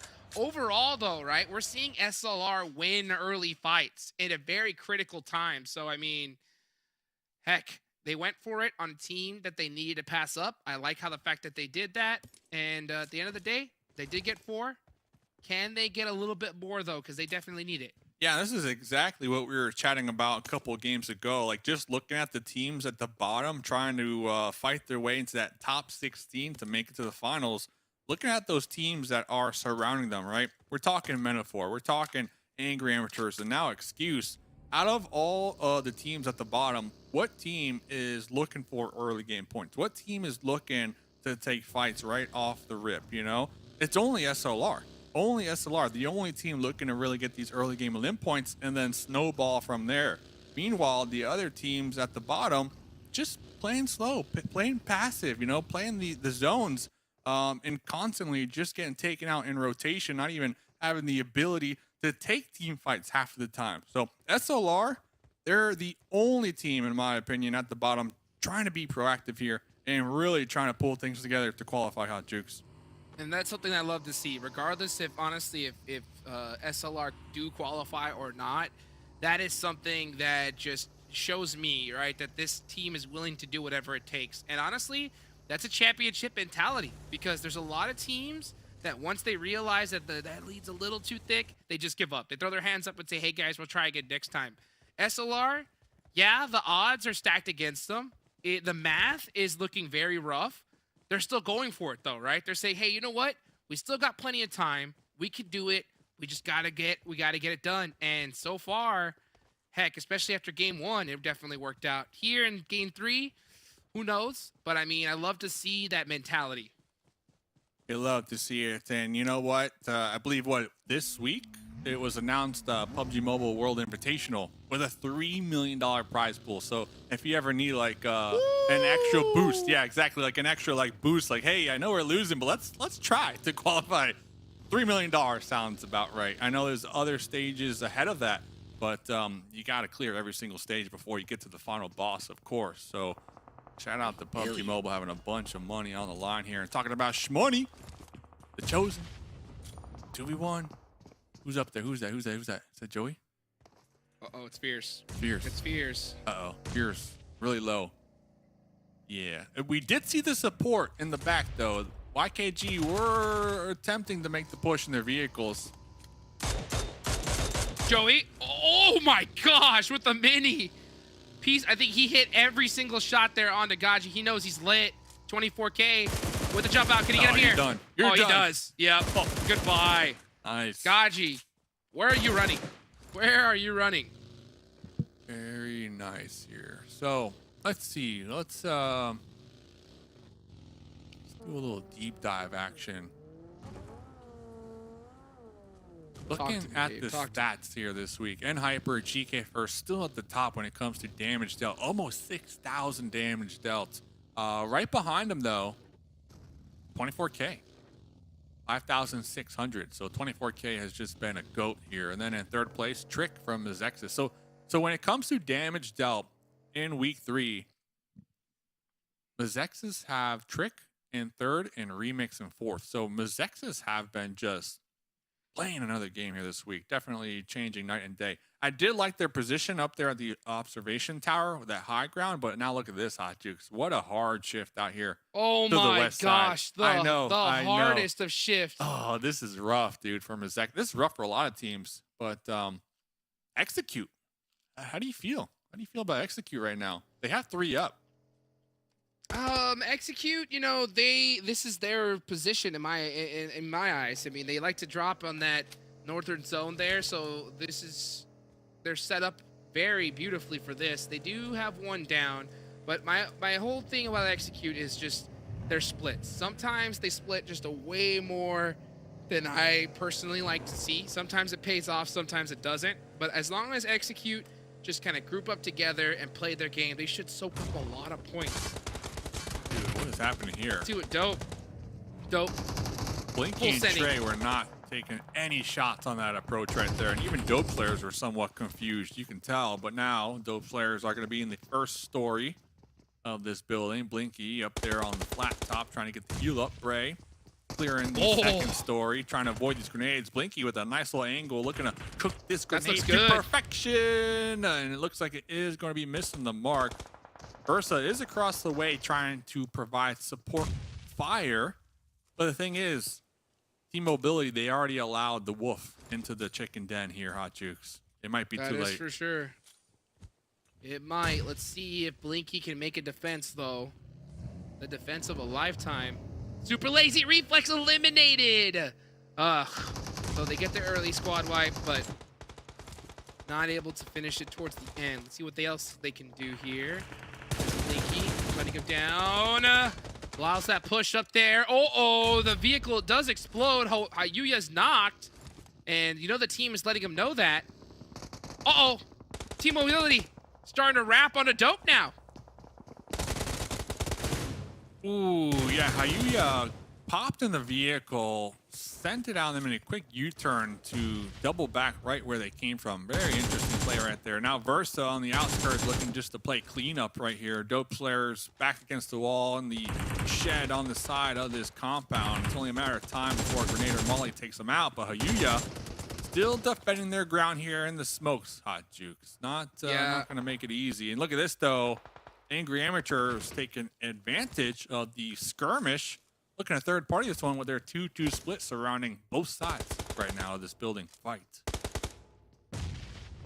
Team Mobility looking to make that defense. Pew knocked over there. It is not looking too hot. The rest of the team's not going to be able to get to him from this position. This zone is starting to close, though. And it goes definitely onto that Sosnovka military base. So if you're Angry Amateurs or Team Mobility, you should be full sending this at this point. I know you're down and the position doesn't look good, but Papa Blue's coming for you regardless. You got to move. Angry Amateurs have a lot more to gain from this as well if they do come out on top. So let's see what they can accomplish here with 4 up. Like you mentioned, they need to clear this out so that they can reposition over that bridge and not get backstabbed from the full team of Team Mobility now. All reset, all back up. What's the idea Still here? got Jay alive too from Dope Slayers. Can't count them out either. Definitely can't. Trey, 11 seconds on the clock. There's 10 left. I mean, this fight has to happen. And yeah, Panther realizes it. And Panther is full sending it now. Here comes the nade. Taking the initiative. Coming out. Love it. Oh, Versa with the follow-up grenade in return right there. Panther has 2 more to work with. Skur! There's Jay. Yeah, you cannot doubt Jay. It looks like everyone's just going to be running right towards Jay, but Blinky, AKM, able to get one elim right there. Super on the outskirts with the Honey Badger. Very sloppy fight right now. Hot Jukes. This fight's way too late in general. I mean, now this blue zone is coming in. It's still zones 3, so they can eat a little bit of it, but Reppin's coming now with that Honey Badger. Supra, CQC is going to get that flush and thirst. Team Mobility losing a ton of players. This should be the squad wipe, and that's it. So that's done. But, I mean, Angry Amateurs lose 2 in the process. Yeah, but 5 limbs, they definitely need that. Angry Amateurs, one of these bottom teams. So while all this was happening over here, this was a big fight in its own right. The East Bridge, Hot Jukes, I have no idea. We lost our invitations in the mail because the East Bridge had about 5 different teams utilizing it to cross into the military base island over there. So you're going to have The Chosen, you're going to have YKG, Puppeteers, even K19. Just it was a cluster. It was a cluster happening at the same time. So both of these bridges, definitely hot spots here in this match. And we lost a couple players due to that. Things heating up here. And every time you get a military base, you know you're ready for a good show. Let's see what these teams opt to do. Tensa holding inside of a building here. No sight lines at all. So he must be very concerned for a push-up. I'm surprised he's not looking for some angles in this position. Instead, covering and hiding. Let's see what Ronnie could do in this spot. That bridge camp on that east side that we missed. I mean, there's still players over there. I mean, Puppeteers are still trying to make it across. There's still a lot of action. Would be nice to take a look at that. But let's take a look at Joey here. Joey and YKG. They can take it out pretty early, but Joey got a lot of eliminations in that last game. So, you know, he's looking to get cooking here as he's starting to head into this next zone. One of Vigilantes. Pretty quiet so far. They only have 2 players up. It's not looking so good. Supra has the most eliminations so far with 3, so he's looking good. But man, that fight, way too late in my opinion, Dave. Question of the game, who will win this map? Who will win? I'll let you start thinking about that. I don't need the answer yet, and I'm talking to you, chat, but we will be collecting those very shortly. And Hyper, they did lose GK first, one of their strongest players when it comes to damage done. So we'll see how that Hurts. impacts their game, especially up against YKG. These 2 titans in the lobby just fighting for that first place spot. And phase 3 here as Ender. Gets caught. Gets caught, man. That's my Zed. I don't know where the rest of K19 is. As K19 are going to lose another member here. Blat. I believe there's only 1 player up left for K19 after that. He must be off somewhere hiding. Good for one of Vigilantes, being able to pick up at least 1 point in this situation. Let's see. Phoenix. Yeah. The nice dip here on the south side. Beautiful dip. I don't see... Okay, I do see a couple vehicles, so they're set up just in case. Oh, no. Alf, Wow. the legend. They 1-2-3 that player. So, I mean, Phoenix saw him. Both players said 1, 2, 3. Unable to get the thirst, though. That's unfortunate. Got MEZEXIS playing the west side of this circle on the hilltops over there, overlooking this. Looks like Execute have at least Intensa still alive, going to be occupying some compounds for the time being. A lot of the teams down here in the south. You got BOPE, you got the PUPPETEER still straggling behind. Phoenix. We'll see how that unfolds. Up there in the north, YKG and then Hyper in a center position for the time being. As we have 11 teams. Stage 4. If I have to make a pick, I'm going with N Hyper when I wear chicken dinner. Just because... It's not a bad one. Yeah, their position alone. I don't expect them to get a bunch of elims here this game, but as far as being able to survive from their hardcover... I don't know, Dave. I'm going to tell you what. Can't knock out MEZEXIS. You know why, Dave? Why? You know why? I don't know why. I forgot why. Please tell me why. How dare you forget? What? The momentum. Oh, Dave. yeah, that. Yeah. The momentum. The Mustache Dave momentum meter trademark pending, for sure. They have 4 players up. They have 4 players up still. They are very spread out, but they also have the high ground. If the zone shifts to them, could be pretty good. Execute not looking to even stand out at all. They only have 2 players left, probably because they were doing a 2-2 split and 2 of their players got knocked. Happens. Let's see where the next zone goes. YKG could be a deadly pick as well. Both of the top teams in Hyper and YKG are rocking a 3-man, but they're dead center of the zone. Where is it going to go? Who's getting blessed? Goes up top. Oh, in Hyper all day, baby. Right there, smack in the middle. So back to your concerns with the separation from MEZEXIS. Looks like Remix was tagged up right there. Most likely will be able to get the pickup. It already looks like Peralta might be heading that way. Inactive is going to be playing it slow in this back line. Very interesting play from them. Looking for the potential backstab maybe on to Execute and the Puppeteers and BOPE. But the thing is, if Inactive is spotted and taken out right here, they're probably going to be confirmed. So looking to see if they can kind of group up here. I think I would feel a lot more safe if they were grouped up, Hot Jukes. But in the feed, Trick connecting on the 24K. Oh, and you know what, Dave? That's a sign. That is a sign. I cannot predict against this train of momentum. Even though No Hacks knocks MEZEXIS, I'm going to go with them.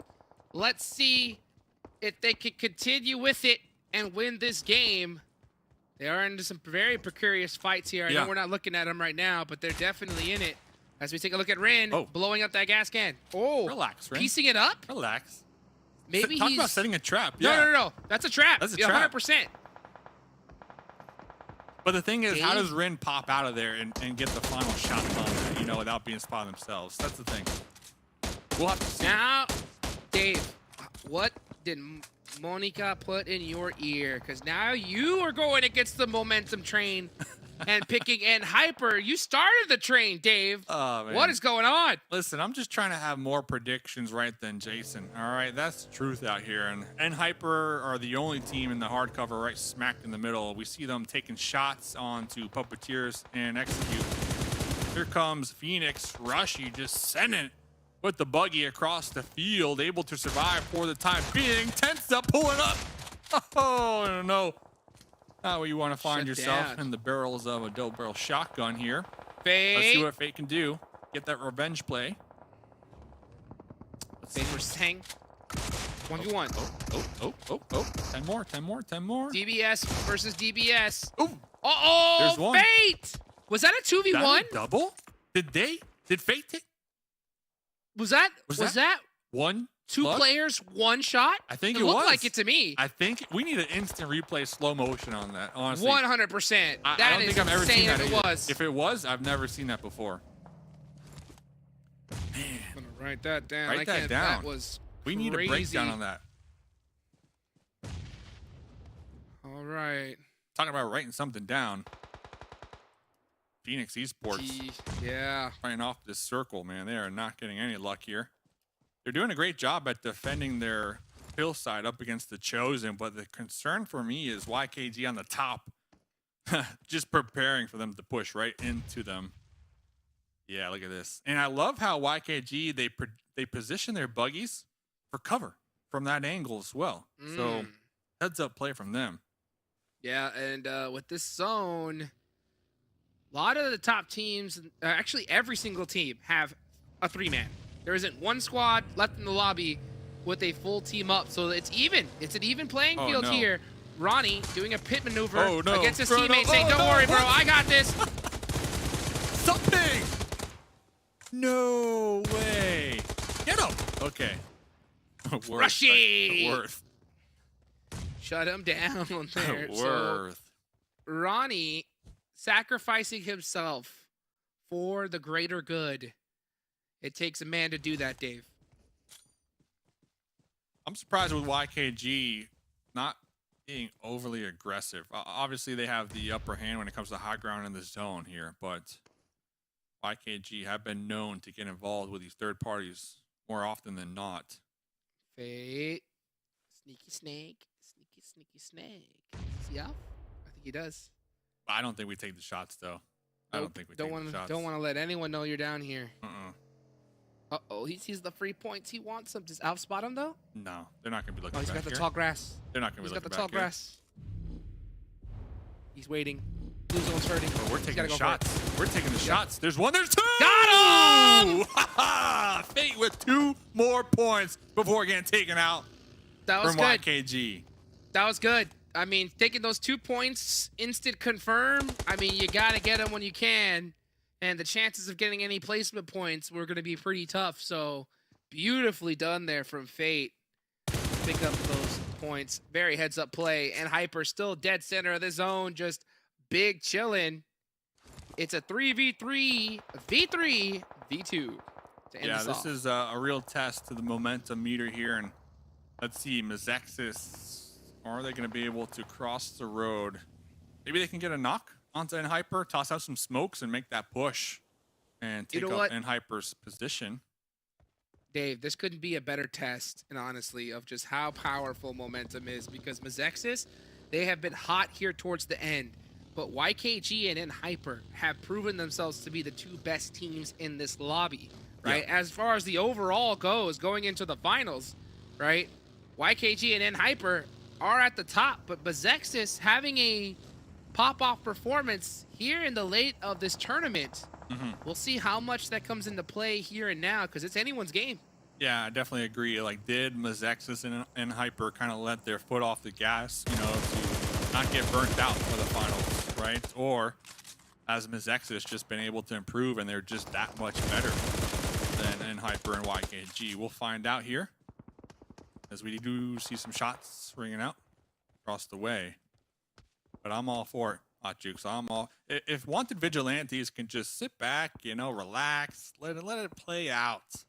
We'll get to see those 3 titans of the lobby fight it out.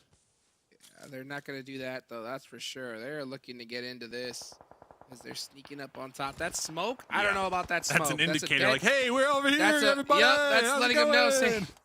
Say, hey, YKG, you want to fight it out? Here you go. Well, we're right here. Hey, look at us.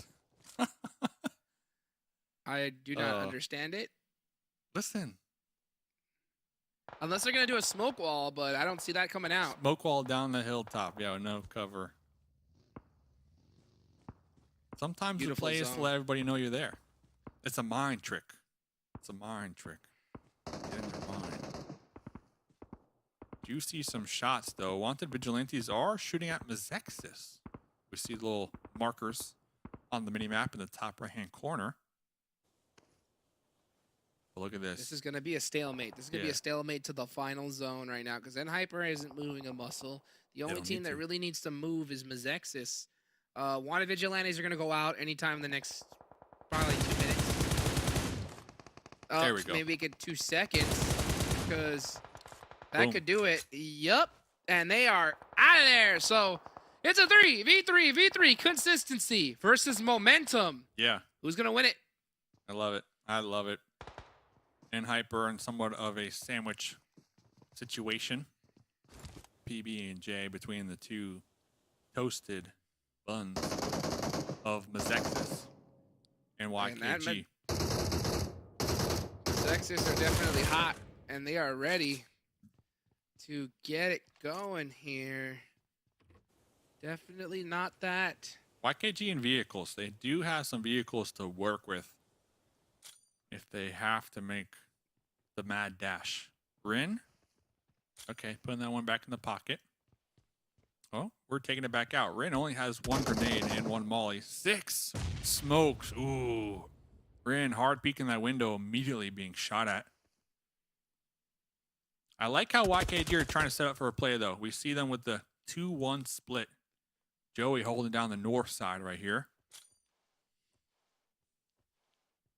You guys, I heard you got a new term for this, Hot Jukes. I'm thinking of it. I'm cooking it up because what do you do when you combine consistency with momentum? Mm-hmm. Get an unstoppable force. Mm-hmm. And I'll tell you what. What? And Hyper are looking to stop MEZEXIS because this blue zone is the worst case scenario for them. So the 2 consistent Titans, all eyes on MEZEXIS. They're not making that out of here alive. Yeah. It's going to be YKG versus Hyper. Yeah, YKG have this zone just underneath their thumb right here. Joey with this nice boulder for hard cover will be overlooking both of the teams below them. So the third party from YKG most likely will get them the chicken dinner, but let's see. Can't count I like out these anybody Molotovs. yet. I like those Molotovs early on. I think you could have waited a couple more seconds because you know that run out's going to happen. MEZEXIS with a ton of smokes, full setting it here, and Hyper has to have all their eye lines in this position. I wonder if we're going to see YKG third party and get into it, though, at the right second. Smokes. Oh, here comes the push. Yep. Here comes the push. A ton of smokes on the playing field. QGZ tossing a monumental grenade right there. But look at this. Oh, no, that knock. Joey through the window. Oh, that remix on the QGZ saying kaboom. You can have it. MEZEXIS making the push. Done! God! MEZEXIS take out Hyper with the assistance of YKG. And now they're looking to get a nice reset here, but YKG has all the sightlines in the world. It's YKG's game to win. MEZEXIS gonna have to pull off a miracle here. 2v3. Trick and Remix know what they're up against here. They're already spotted. YKG know exactly where they are. Ooh. All Trick the has to angles hit are covered. a shot. Yeah. That is ridiculous here. Joey is not gonna let this go out without a fight. Oh my gosh, Remix actually made it across. I can't believe that. That he even made it to that other building. That is wild. Trick. Oh, 5 smokes. Yep, Are we here they go. looking again a vehicle maybe? Whoa, the reposition from Chico over here. Interesting. Oh, Very Chico's interesting. right here up close and personal with the 2 Molotovs. Looking to end it. Ooh, that one's going a little too far. Dave, this is tricky. This is tricky because the zone's going to close to the middle, right? Mm-hmm. So I wonder if they're going to leave Joey at that rock. Uh-oh. That nade could be interesting. Chico What? got hurt by that. 24K pulling up too. It's going to be I up like to Joey this. in the back lines with the cover fire. Oh, that Remix. Molotov. Remix still alive. Oh my gosh, that nade was gross. That almost took out both those players. YKG needs to be really careful right now. Trick lands one more in that direction. I don't know if he has it though. If that nade knocked But out Trick both, made it that out would've been alive, though. huge. That's the big takeaway. Trick did. made it out alive. The angle. I don't think Now they saw has him. the angle on the Chico. And 24K. MEZEXIS, can you do this? Dave, you gotta let Trick cook here. Can he do it? The off angle. So huge. 1 minute on the clock. Do they know? I don't think they have an idea. I don't think they saw him. They're not even looking in this area. He went for it. Now they know. Chico down, though. That evens things up. It's a 2v2. Joey is out of the zone Oh, no. in the wide open. Oh, He has to no. run in the open. Trick gets knocked. That is so huge. Remix. 1v2. Can he get it done? He gets 1v1. one. Joey. First remix. DBS. The nade. Oh, the bait nade. He's done this before so many times. Remix is falling for it. Nice confirms. Beautiful confirms. 1v1. It's Remix, baby! YKG going down the momentum, proving itself here at the end of the day. Wow, MEZEXIS, I am just play of the game, done and dusted. I don't think it is all downhill from here, Dave. Wow. Oh, Wow. the momentum meter is true. Momentum It broke. is 100% factual here. This week has been MEZEXIS' week. And you know what? I was talking to Remix before today, Hot Jukes. I said, what changed? You know, what was the change from week 2 to week 3? And guess what Remix told me? Remix What? told me that a couple other players DM'd them trash talking. The trash talk. This is 100% a true story. And they said, hey, let's show them. Let's show them what we are made out of. And honestly, that was the spark that ignited the flame that we see this week being MEZEXIS. Yo, I wouldn't be talking bad about them now, that's for sure. And if they do, those guys that trash talk Dave, they ain't got nothing to say. Guys, don't go anywhere. We got a lot more action just up ahead. Let's go.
I just realized we haven't even like requested any specific graphics for this segment because we're still in awe of that clutch coming out of Remix, the 1v1, I guess technically there. But Trick's position, I mean, we cannot understate how important it was for him to get that off angle and to get that initial knock to open things up for the clutch. Yeah, it was kind of unfortunate for YKG because they obviously saw the smokes coming out to, you know, around the right, the southern side of the circle, but to the right of the compound. Obviously, somebody is going to be utilizing those smokes to come on out. I think it was just kind of like a lack of, like, didn't know there was a boulder over there for Trick to hide behind, and then just kind of forgot about him and only focused on, I think it was Remix that was in that compound right by where Chico was, by the shack. So I think there's a little mishap there, but that was that we doubt, even though we picked MEZEXIS and our predictions ended up being correct, we were really doubting MEZEXIS for the last like 5 minutes of that match. Yeah, I think MEZEXIS definitely started the day off with a monster, which is funny enough our official energy drink partner here at PMPL, because that momentum meter has gone from 120 to off the entire odometer there. Ridiculous stuff, or speedometer, whatever it's called. Ridiculous stuff, as in we'll take a look at the match rankings. But to be fair, Monica, I think we looked at that with MEZEXIS position, and Hyper next to them, and then YKG past that. We thought there was no way they should have any right to win that, but that push with the smoke wall they put up, plus YKG attacking Hyper from behind, just set that up perfectly. Yeah, it was. Oh man, so MEZEXIS should not have been able to cross the road there with the smokes. You saw and Hyper, they're prepared, they're throwing Molotovs, they're throwing grenades into the smoke, just doing a lot of damage. I don't think MEZEXIS would have been able to, at low health, reach into the compounds. But then the third party, I figured this would happen. The third party from YKG actually knocking 2 of the members of and Hyper, and then allowing MEZEXIS to take on over. But it was definitely YKG's game to win, and it's just unfortunate it didn't play out for them. But yeah, MEZEXIS, it was such a great game to see from them. That was probably one of the best matches I've seen, honestly, in a very long time, with how that all played out, with like the individual skill as well, the calls being made for the pushes, like fantastic stuff to see. And I pretty much forgot about what happened throughout the rest of the match. We can't forget about Fate's like one shot, 2 eliminations as well, with the DBS there that we saw in the highlight clip. Some fantastic stuff all around. Look at the bottom half of the rankings, though. We do see Super Laser Reflex, so there are 4 eliminations for them. We think back to the beginning of that match, that initial, like, it came down to like a 1v2 with I don't remember what weapon he had, but he was against a shotgun on the other side of a wall, and they still closes things Tommy, out. I think. And then even thinking past that, right? We had that bridge camp on the eastern side of military with how many teams did we have? I wrote down. It was like 7. It was like the Chosen, Puppeteers, K19, YKG, Wanted Vigilantes. Like, we had 5 different teams all on that right bridge, and yet they all just kind of like chilled there. There was a couple eliminations, and then like Wanted Vigilantes left. The Chosen came through and got in their cars and left. K19 got in their cars and just left. There was no fighting, and I was expecting that bridge to be covered in blood. Yeah, usually when you're crossing on the bridges, you want to be the first one across the bridge in these halves. So when you saw like Hyper, like Execute, they were the first ones in the match to even cross over to the military bridge, so they didn't really have to deal with any of that. But you definitely don't want to be like stuck in the funnel across the bridge. But MEZEXIS here, we have a little bit of a flip. So different members stepping up. Really, just 4 eliminations coming out from Remix, just amazing stuff, and obviously clutching up the game at the very end. And then Trick doing amazing to support him. And then the rest of the team. So it was well won. Yeah, Inactive was gone for a while and everything, back to like the 3 players we even had. Was it Peralta on the south side across the road? I swear my momentometer is just going crazy so far for MEZEXIS. But all around, really good team effort as well. I mean, the plays they were making individually and like the last second changes they were doing were fantastic. But we also need to take a look at their opponents really quickly here as we take a look at Hyper up against YKG's team stats in a head-to-head. Because Hyper, like, I feel for them, right? They had a pretty decent spot in the zone, 1 elimination. They had everything going their way until we saw the zone shift away from MEZEXIS towards YKG. Yeah. They still would have been playing for the same compound that MEZEXIS ended things off with, but the simultaneous push was just rough. Yeah, it was, and this is the team that Dave picked, right? And Hyper, I think they really had a good central position. I think we didn't pick them because they were kind of downhill a little bit. Like, I think they committed to the compound a little bit early, as you saw, like trying to come out of that. It's really hard, especially with YKG, and if there's other teams around them on those mountains to keep them well inside. But YKG, though, it was really well thought out, I think, from them. And for these 3 teams that were in the final circle, or like top 3 contenders, they were the ones that had to like come through that bridge all the way through from the east side of Erangel. So they were the most, like, they made the most effort to get into that final circle. Yeah, well, looking at the overall rankings here from this week, right now MEZEXIS are setting themselves up nicely to get 10 bonus points. The only kind of downside, the only kind of caveat is the team they need to catch up by almost 100 points. Well, they're in second place, 12 points behind them. So it's unfortunate for MEZEXIS that they shouldn't really be able to catch YKG to dethrone them and to push them farther down on the bonus ranking points when it comes to our overalls of the entire event. But for them to, again, 179 points, right? We talked about the start of the day, how many points they had throughout the phase.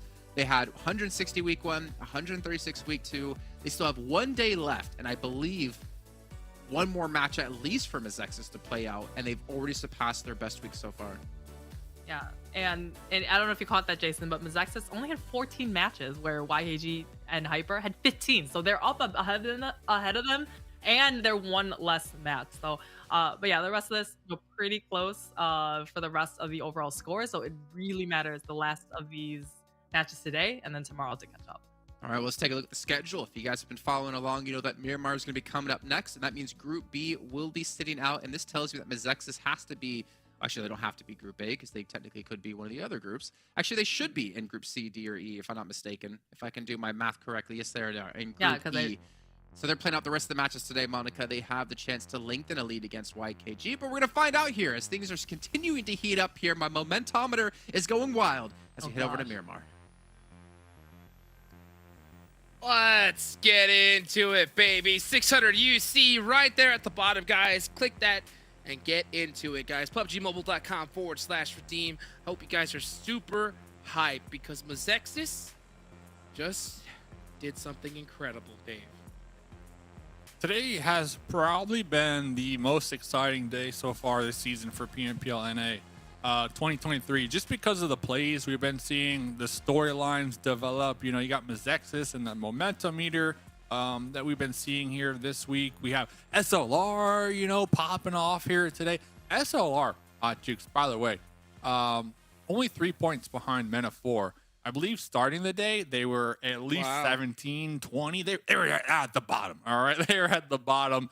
Everybody wrote them off. But SLR have been making huge improvements here today, this week, but today specifically. So they are on the hunt for Men of 4, Angry Amateurs excuse. They could do it. So today has been one heck of a day. And then we saw the DBS, the double elim from the DBS. I've never seen that yet so far. Yep. So it has been a great day for PUBG Mobile competitive. 2 shots, 1 elim. I mean, that is a highlight in itself. Again, you're right. I have not seen it done before. It's rare to even see in a classic match, let alone in competitive. So that one's going to go into history. Yep, 2 shots, 1 elim. Because you know what? That's how it goes. That is how it goes, Dave. Talking about how it goes, BOPE Esports. How it goes. This is how it goes. They are in 16th position. This is how it goes, Hot Jukes. They made that 16th spot today. So they're like, listen, how it goes on Miramar, we're going Campo Militar. No one goes there. They are playing extremely cautious, extremely safe. So with that in mind, it's a great play. No one's near them. They also get favored in zone number 1. So they have all the pickings up there when it comes to the top and where they want to rotate. So BOPE Esports, this is their day. This is their game to really get that cushion going above excuse. But here's some stats for SLR. Average elims, 0.5. So, oh my gosh. Yeah, average elims. That's not today. That's in general. 0.5. So they slap you, boom, boom. And they leave your face with a red mark, and they say, nah, never mind, you're good, you can go. That's been them all tournament, but not today, Hot Juice. Not today. That's a lot of shots, no elims. you know? Hmm. Hopefully we can see them make something happen here because they started off so well. They are in Hacienda del Patron, center of the map, so they don't have to worry about rotating too far. They are rocking a little bit of a 2-2 split right now, just trying to get as looted up as they can. And all eyes are on them. Looks like good old-fashioned Pecado is wide open. Wall Street Bets the only squad here. So BOPE, yeah, I mean, not deciding to do that hot drop and share Pecado like we've seen so many times before, Dave. Yeah, they're finally playing with the idea of trying to make it to the finals, almost. You know what I'm saying? Like, all Right, tournament, hey, let's just drop, well, you know, let's hot drop with Wall Street Bets and, you know, give it a coin flip on whether or not we'll survive or lose a couple members along the way. So, yeah, they're definitely playing with their on the prize now as if they have some goals here this week. And, hey, this is the week to show up with goals. You'll love to see it, and they're looking good so far. MEZEXIS. Anyone in the chat, have you been keeping track of how many times the cast today has said the word momentum? That should be like 1,000 UC if you got the right number, right? It's a lot. It's a lot. I'll tell you what. It's just so true though, Dave, right? I mean, what else could you say? Like, how else do you define the dominance that we've seen coming from MEZEXIS other than the word momentum? Because it's incredible what they've done here in the late game, and it could have 100% to do with what you said, right? The fact that some of these players decided to trash talk them, and they say, you know what, we're gonna show them who you're trash talking. And man, I'll tell you what, all those haters, real quiet right now, real quiet. Yeah, my only fear with that is of course, you know, the top teams are playing for those bonus points. I get it. All right. It's something to play for. You're already qualifying for the finals, right? I'm just hoping that they're not using everything in their arsenal on this week where, at least for me, Hot Jukes, it doesn't matter as much because they're already qualifying, right? I hope they don't lose the momentum. I hope they don't lose the steam over the 4 days that I think is in between week 3 and the finals, because the finals, some teams are going to be refreshed. Like I was saying last game, what if Hyper, what if YKG are kind of putting their feet up? You know, they're putting their feet up and playing here this week because they know for a fact they're already qualified, and they also have bonus points to kind of give them that cushion heading into finals. So they're relaxing, they're big chilling. They got their eye on the finals already. They're looking ahead. I'm just hoping that MEZEXIS can continue with said momentum into the finals, because I want to see them finish top 5. I want to see them make it to that next lobby. You know what I'm saying? Like, this MEZEXIS roster would be a great team to represent North America, the Americas moving forward when it comes to the world stage, without a doubt. Yeah, especially if they keep playing like the way they have been here in the late of this tournament. I mean, they are definitely a force to be reckoned with. You know, YKG and Hyper, Execute, all other names that I think that if they really started firing on all cylinders could be poised to make something special happen in those later stages. Like you said it, you heard that announcement, $3 million Oh my goodness. on the line coming up soon. That's a Yeah. lot of cheddar. A lot of cheddar available. But at the end of the day, you got to clutch up when it matters, right? And that's going to be the finals. 3 days, Dave. They're going to have a lot of bonus points going into that finals. But you know what? Those bonus points don't mean nothing if you just fail to perform when it counts. Yep. And look at that. Peekaboo getting knocked by QZZ. That's going to hurt. And the Chosen has their eyes on SLR as well. That's a flush onto Peekaboo. So SLR just not looking good here in Miramar. Interesting shots there from Gaji.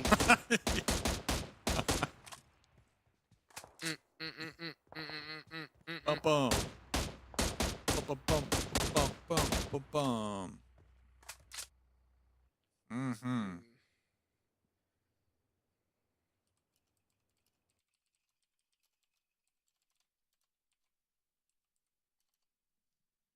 See where the next zone's gonna go. Bullet center it up. Or hard shift. be an interesting thing to see there. Ooh. It does move up to Okay. Hacienda del Patron. Yeah, you know who this is really good for? Excuse. Look at that. Off center, already in their vehicles, ready to pick up some prime real estate action right there.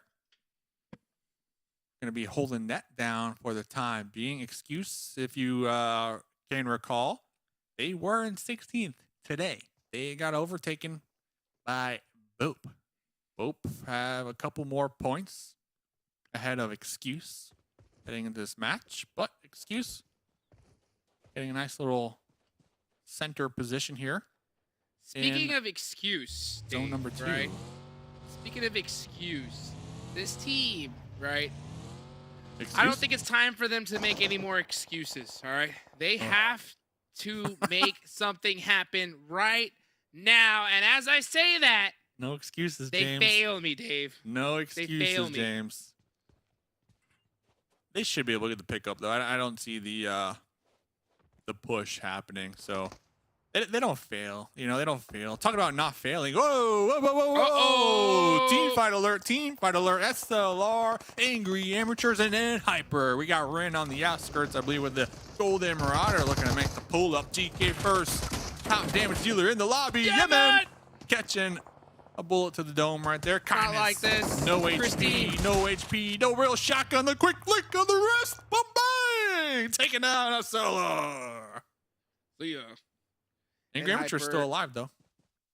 Yeah, but they're done for. And Hyper's close. So, and Hyper, Supra, scared, hiding in the corner, frightened. You can see that gun. Look at that gun. Shaking. Shaking. Shaking. I can't blame him. I can't blame him because he's watched his whole team just get mowed down by N Hyper. And I'll give Supra about a good 45 seconds left here. Can he take one out with him, though? That's going to be my question, because that's definitely still possible. I don't think so. You said not even taking out one on the way? Not Not even one? Not even. Not even a little old kindness, maybe? Not even a half. You know, like Kindness SLR. knows? Yeah, kindness knows. He says if they're going to be anywhere, it's going to be here. Let's all go together. Let's not risk it. Super flinched. He flinched. Oh, No. my gosh, and left an elbow out. Wait, I was right. When you're right, you're right. And right there, I was right. So let's see, ladies and gentlemen, let's get into the action. I know early game, kind of quiet, kind of chill. We saw a couple fights erupt, but nothing really impactful.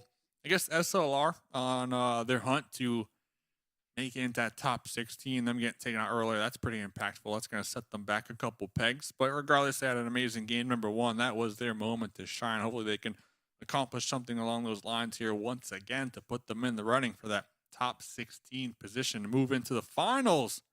Happening next week, so set your calendars. We got Yes. today, tomorrow, that's it. Top 16 is the goal. If you are in that top 16 after tomorrow, boom, baby, boom. You're going into those finals where the goal is top 5. And, of course, you get that cash money to go with the finals as well. So we're towards the end of the finish line when it comes to PMPL NA 2023 for a lot of these teams. And talking about towards the end, see the Panthers in the Elim feed. Wall Street Bets pulling up to a duo over here. Can they defend? See what Wall Street Bet's going to do. They have had a rough start today. And we saw this squad get so many chicken dinners early on in the tournament. And, you know, they had that starting momentum, but towards the end, it just hasn't been looking good at all. Speed popping off right now. Looks like Skills and Minds going against Team Mobility. That'd be good to look at. Let's see if the Panthers can defend Hacienda, though. It's just Nate and Chronix hiding. Wall Street Bets better start moving together. Otherwise, you're going to pay for it. Oh, shots from the back. Little tap, tap, tap.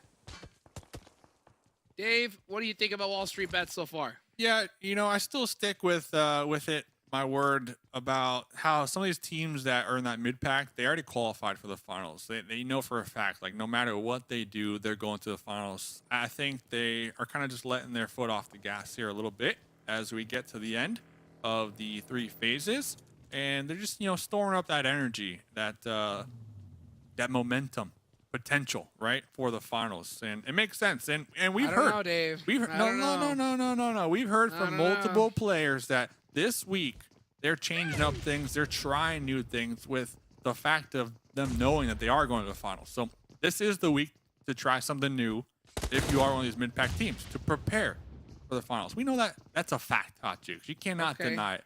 Is it looking good though, changing up things? No. But who cares? Now's the time to change it up and try out new things. Now's the time. You're already qualifying. What are you gonna tell me? I'll tell you what, Dave. I don't know if that's. It's true. A bunch of people would tell me. Why would they tell me that? I'll tell you this though. I don't think that storing momentum is a thing. You either got it or you don't got it. I don't know. And you right you now, can store up momentum, man. they could say that they have decided not to have momentum anymore. But I'll tell you what, when you decide not to have it, starting it back up is one of the hardest things, because you're coming from a complete stop, Dave. Not a rolling stop, a complete one. And that's the way I see Wall Street Bets right now. So I would like to see them start getting that momentum here and now, leading into the finals.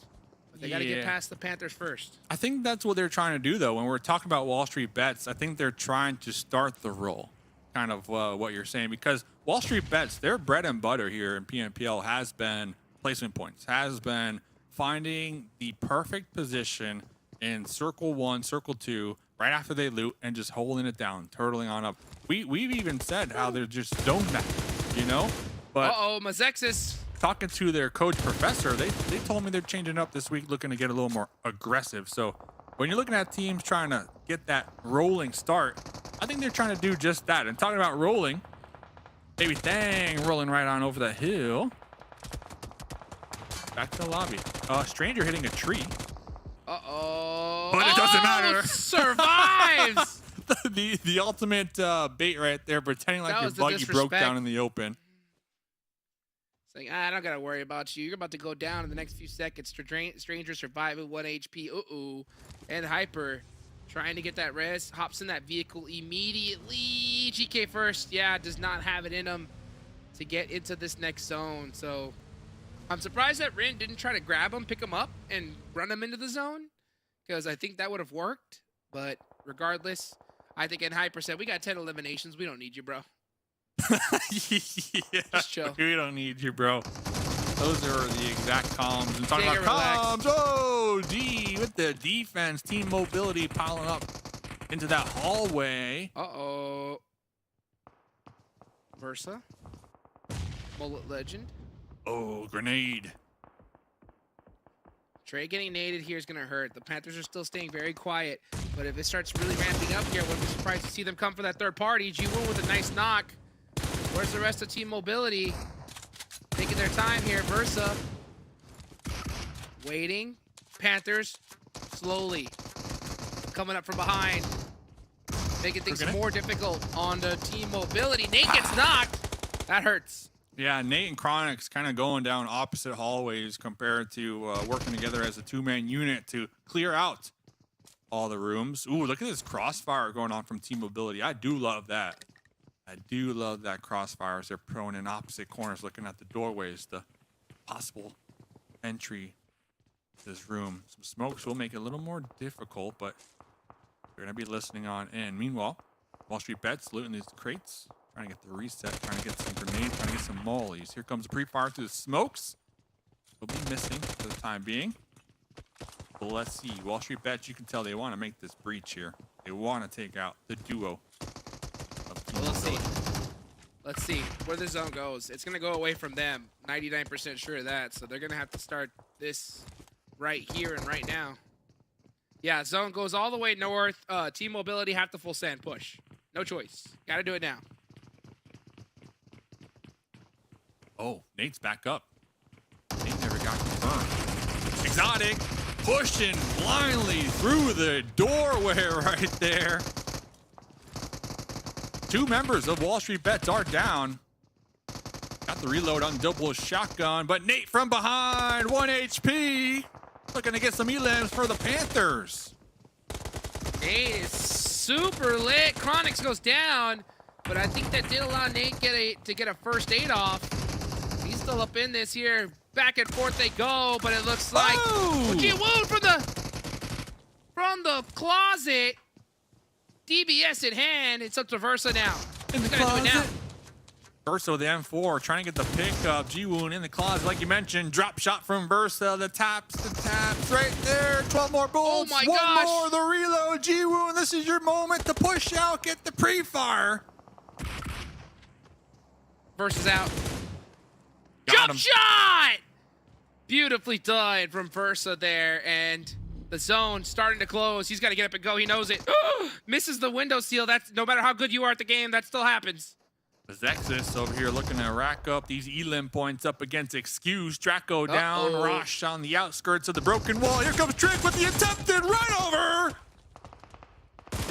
Got him. By the way, I love how everyone picked Hyper with their 12 elims as having the most elims. I mean, talking about easy picks. I went with MEZEXIS, who only have 2 when I picked them. Now up to 5. So talking about believing in the momentum. Just saying. And now they have 6. Now they got now 6. They have 6. This is looking a little sketchy. Did we fail I the love momentum? how you guys all picked Hyper when they already had 12. I love it, but it's okay. Well, to be fair. Water under the bridge. To be fair. Water under the To be bridge. fair, Dave. I did pick at zone 3. Okay. Right? They had 10. So, they had 10. At They zone had less 3, than. but They had okay. less than 10. They had 6. They had 6. Okay. Okay. Okay. But you know what? Okay. I'll take that for now. Okay. But you know what? I was saying that I picked in Hyper because I saw the momentum of this game, right? But you're Ooh. going from the momentum of last game, Dave. I'm going from the momentum of week 3. All right. That's true. That's true. And it's looking good right now. It's looking real good. MEZEXIS definitely poised to pass up those 12 eliminations real easy here. They're in a great spot. Versa's I gonna have think to go Versa into got a blue. little spooked right there. Peralta right over that ledge. Versa doubling back for that buggy. X straight. Down. Excuse. Done.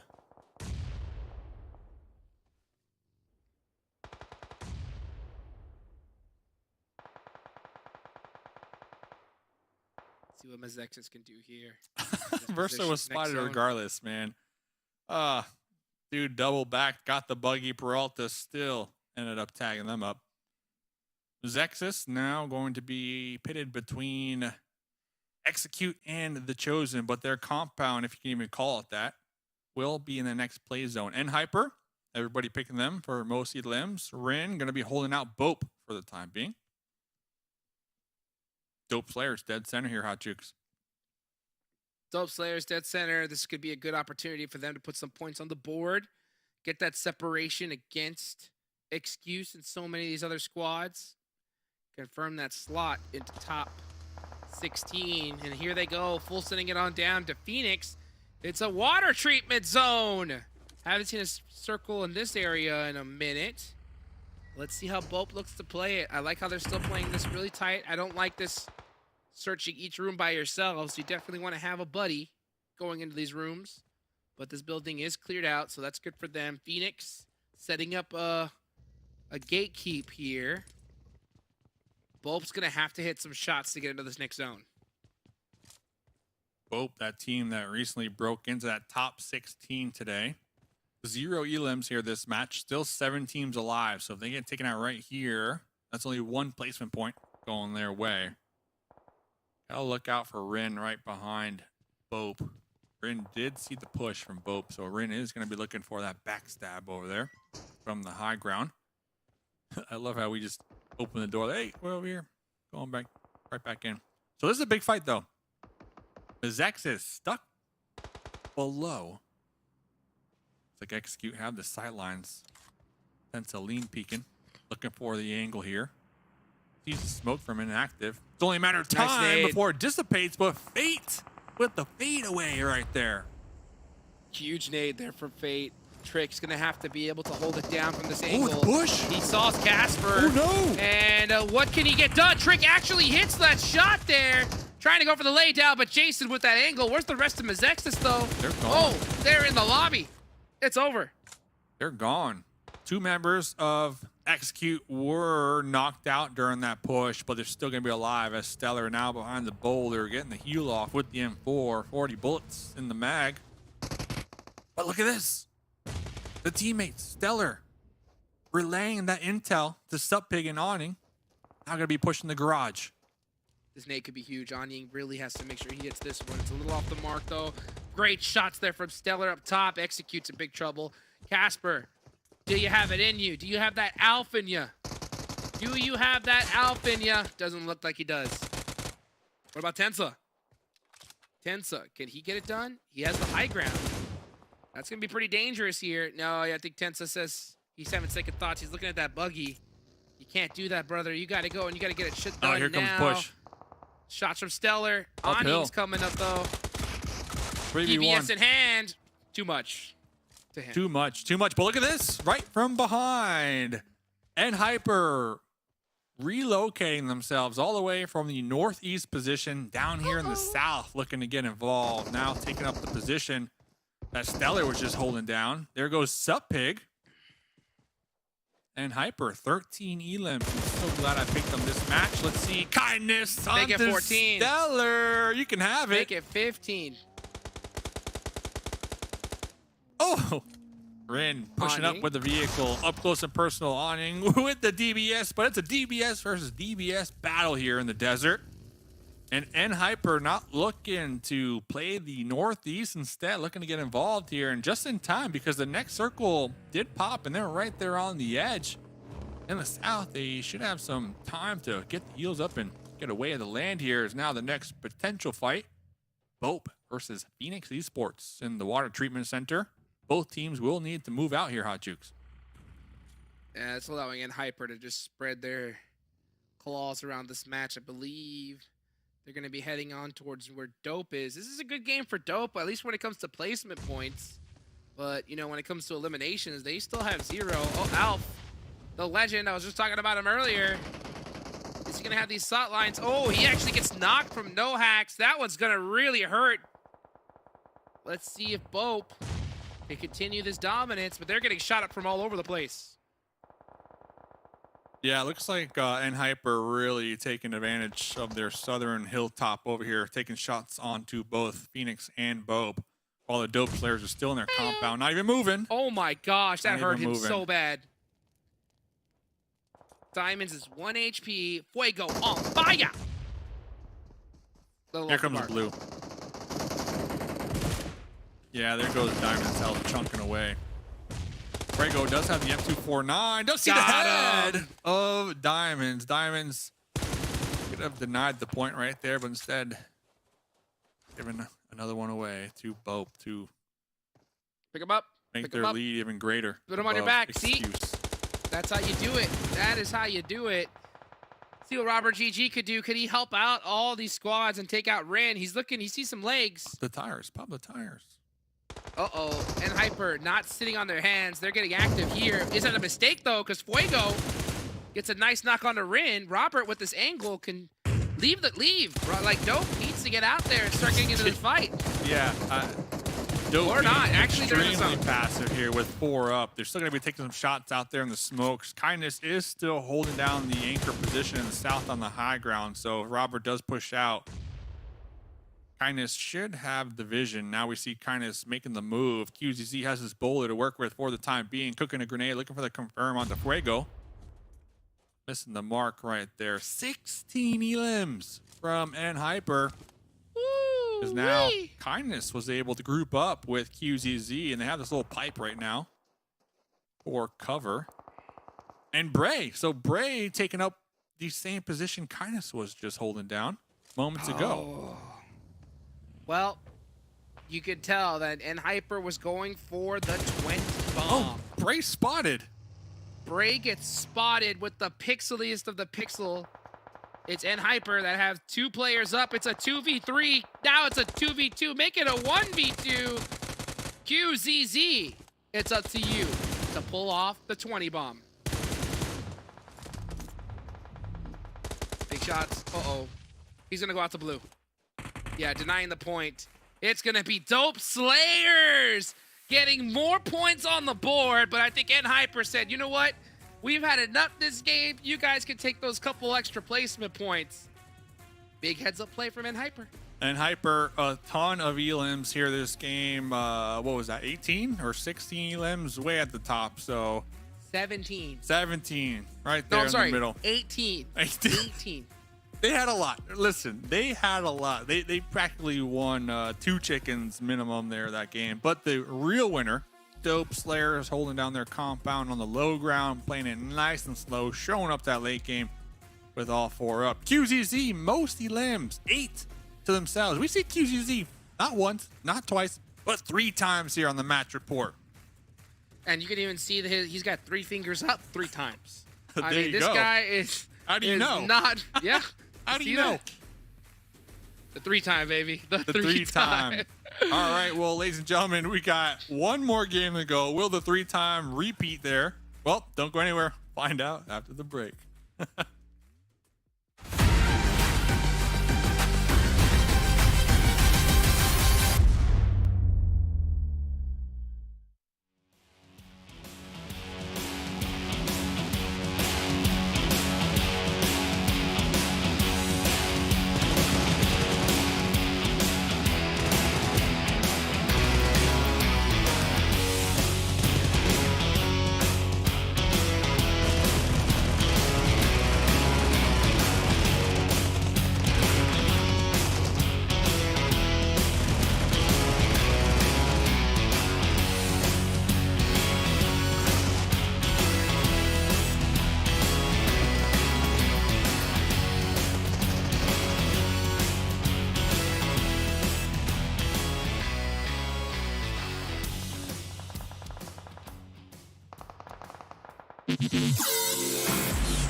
Well, there we go. Another match finished off here, which takes us one match closer to ending off our second to last day here in our league stage. Before we break this one down, though, a big shout out once again here to Monster Energy, our official energy partner at PMPL. And one of the things that also sponsors, or one of the companies also sponsors, the Momentumometer. This is getting way too complex, way too confusing. I'm just Cap and joined by Monica here. So we're going to break down that last match and Dope taking home the victory. Let's take a look at our rankings, though, and see how many points they got compared to Hyper with their ridiculous amount of eliminations that they had. But Hyper, at least in my eyes, are looking to close that gap against YKG to try to catch up here and look for those bonus points. Like the teams at the top, Hyper, we have YKG, all of them. They've already secured their ticket into the final, like no problemo.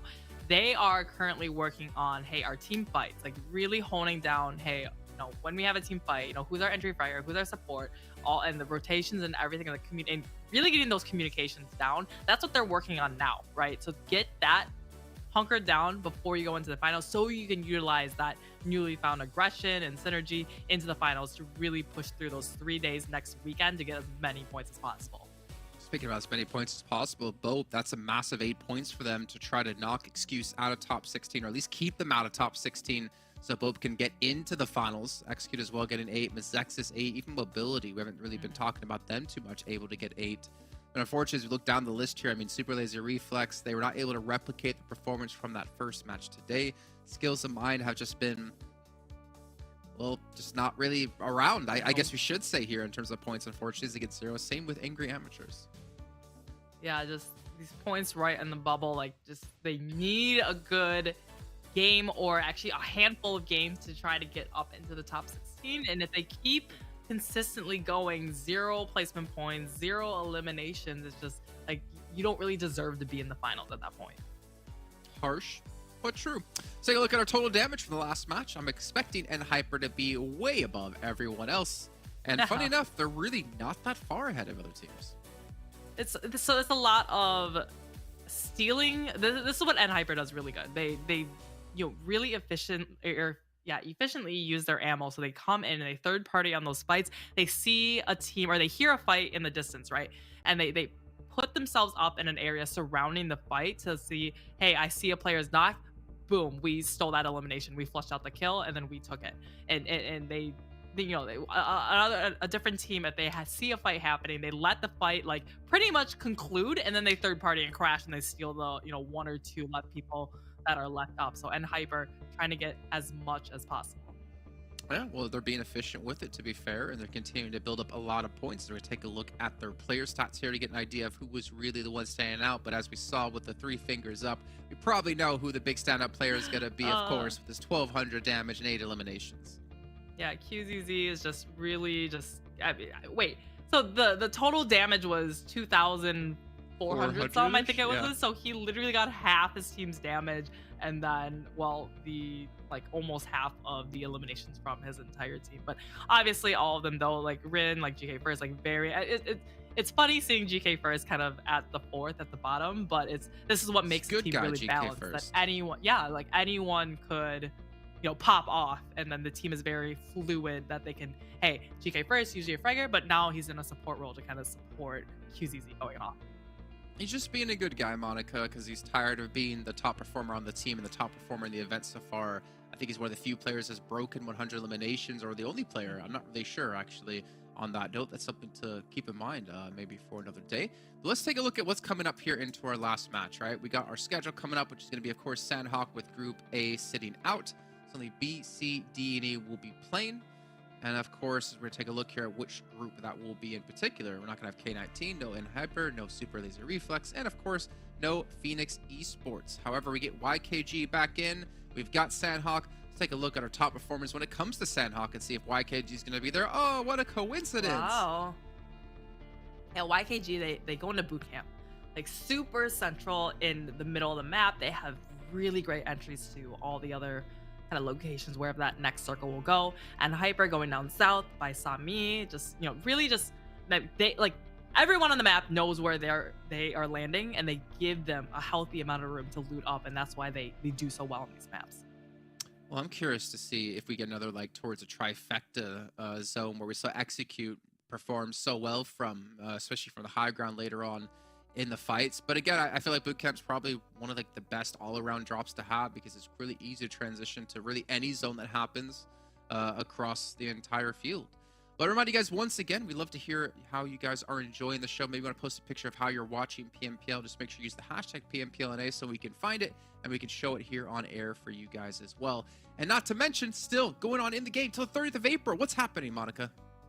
We are getting the PMPL crates that are in. So this is actually a really long time for you guys to get the crates. So you guys have plenty of time. You guys can get it. Remind your friends to get it as well. Get that special limited time skin and gun just for the game. I feel like that was very hateful, Monica. You said remind your friends, but what if you don't have any friends? Because I don't have any. Make some friends. Join the game. Join a team with randos, and then remind them that you can get this crate. Usually when I join with randoms and I start to commentate my games, they tell me to shut up. I'm pretty used to that across any game I've ever played when I try to commentate my gameplay, probably because I'm dying and being horrible at the game. But you know what? You guys aren't going to be horrible, because you're going to go fill out this survey that's being posted up in chat. So let us know your feedback on the show, positive, negative, or neutral. Maybe you want to really feedback that Dave needs to stop saying momentum. Might be my feedback. Who knows? But you guys could do the same as well. Let's head over to our commentators, though, to round out our final day here with our final match. Not our final day, our second to final day with our final match. Hot Jukes, Mustache Dave, take it away. Let's get it, baby. The last game here of today. It is Sanhok. Dave, how are you feeling? Listen, I've been keeping track. I got a pen and paper. I've been keeping track of all the times everybody's been saying momentum. And Jason, sorry to say, you're actually ahead. I've only said it 15 times today. That's right. You said it 21 times. So I'm just saying, Jason, who loves momentum more? Mustache Dave or Jason? Right now has to be Jason. But let's see. I still got this 100%. game to go, Hot Juke. So maybe I can catch up to Jason, the host with the most when it comes to the momentum meter. And ladies and gentlemen, do you want momentum? Well, guess what? We got the momentum for you right now on the screen. Type in the code 600UC. Heading your way. This is the final game of day number 4, Hot Jukes. How we feeling? Let's get it, baby. It's Sanhok to end things off. The chaos of it is insane. Okay, so at the end of the day, we're also not going to see end hyper, so you know that southern western side is going to be wide open. Super lazy reflex are not going to be in this one either, so they've had their day. Hopefully it was enough to give them enough cushion tomorrow to make it happen, Dave, because tomorrow it is do or die. Do or die for a lot of these teams at the bottom echelons below the 16th cutoff mark, because remember, tomorrow, if you're not in the top 16 after game number 5, you will not be playing in the finals, baby. So yep, do or die. Talking about do and dying. MENA 4, Angry Amateurs, and Excuse 3 and Skills of Mine. So literally the whole bottom half of the leaderboard will be down there in the south, favored in circle number 1, Hot Jukes. I was about to say, speaking of bottom, right? A circle right there all the way to the bottom of the map. That's going to be huge for MENA 4, Excuse, Angry Amateur, Skills of Mine. It's so crazy that all these teams land right next to each other. And I think a lot of them are doing it because they know that N Hyper is not here, Dave. Mm-hmm. That is some big disrespect, if you have to ask me. But let us see. Let us know in the chat. I was looking at the chat, doing a little vibe check. A lot of people talked about Chiffon's sensitivity videos. So yeah, if you haven't, Chiffon has some good videos when it comes to that. Also has a voice pack in the game now. I believe this happened this week. Same thing with Tensa. Other conversations in the chat. People were talking about the momentum meter. I'm not gonna lie. You know, people were like, "Listen, that momentum meter, they loved it, Hot Juke." So I don't know. We'll have to see if it comes back in the pre-show. But final game of the evening, Hot Jukes. What do you want to see? What do you want to see, man? Tell me. You know what? YKG go crazy. YKG being quiet a little too long. The big bad and hyper are not in this one. They have a zone that they're very used to. It should be their game to kind of just make a statement here going into the final day tomorrow. Average elims on Sanhok, 8.3. Nutty. Ooh. Oh, 8.33. I missed 0.03, so. Telling you, not to be messed with. Not to be messed with, Dave. If you are a squad in this lobby, when it comes to YKG, you better watch out. Let me ask you, YKG, N Hyper, TDM, 4v4, who wins? Be honest with me. And tell me TDM? why. Tell me why that team would win. All right, TDM, 4v4, N Hyper versus YKG. Mm-hmm. I'm thinking YKG wins. Why? I think just pure gun skill wise, I think they're brutal, right? But N Hyper, with how they do these splits on maps in this kind of position, I think they're just too difficult to beat. I don't think YKG has it like that when it comes to like a wide open map and just searching for high ground and putting yourself in the right spot. But TDM, it's the same thing on both sides. Mm-hmm. So it's really about just who works together better in that CQC gunfight. And I think that out of both those teams, I think YKG is going to have that edge a little bit. Some fighting words, man. I always love putting you in a corner. But good, honestly, good response right there. Let us know in the chat. Do you agree?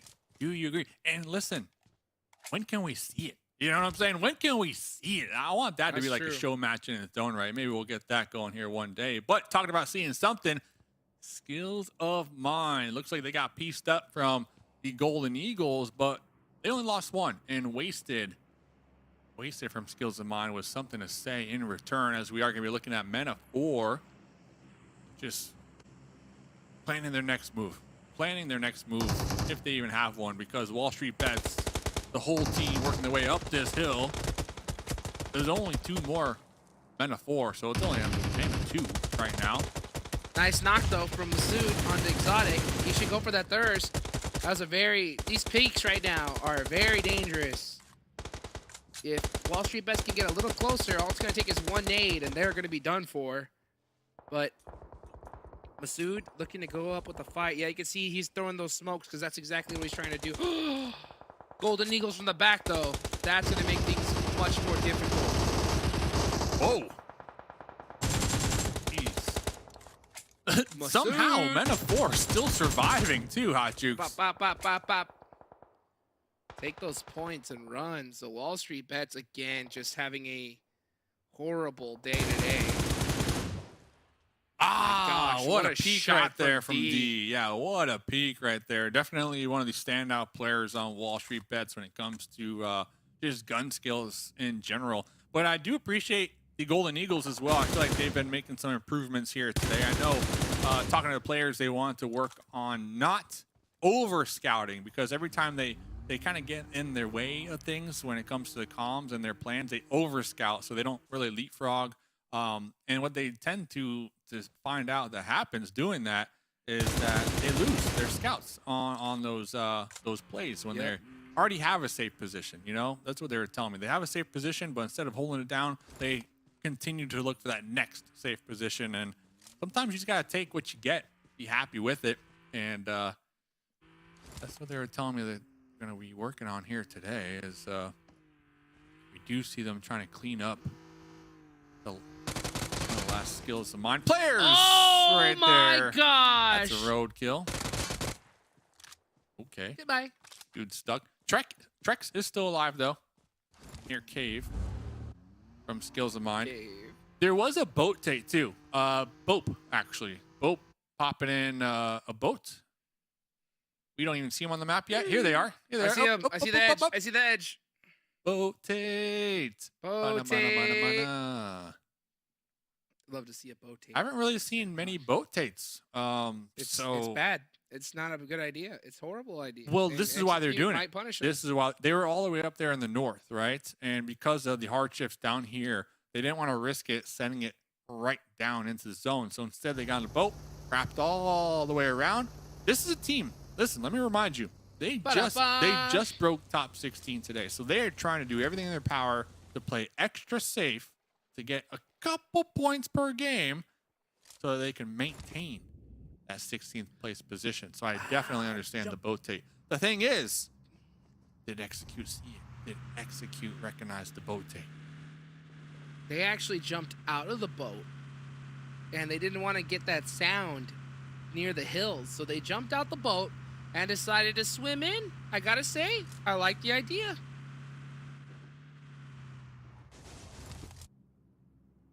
Execute has no idea. And yeah, BOPE with a very, very safe rotation with that boat Tate. I like that idea of, you know what? Don't bring that boat too close to where you can hear the audio.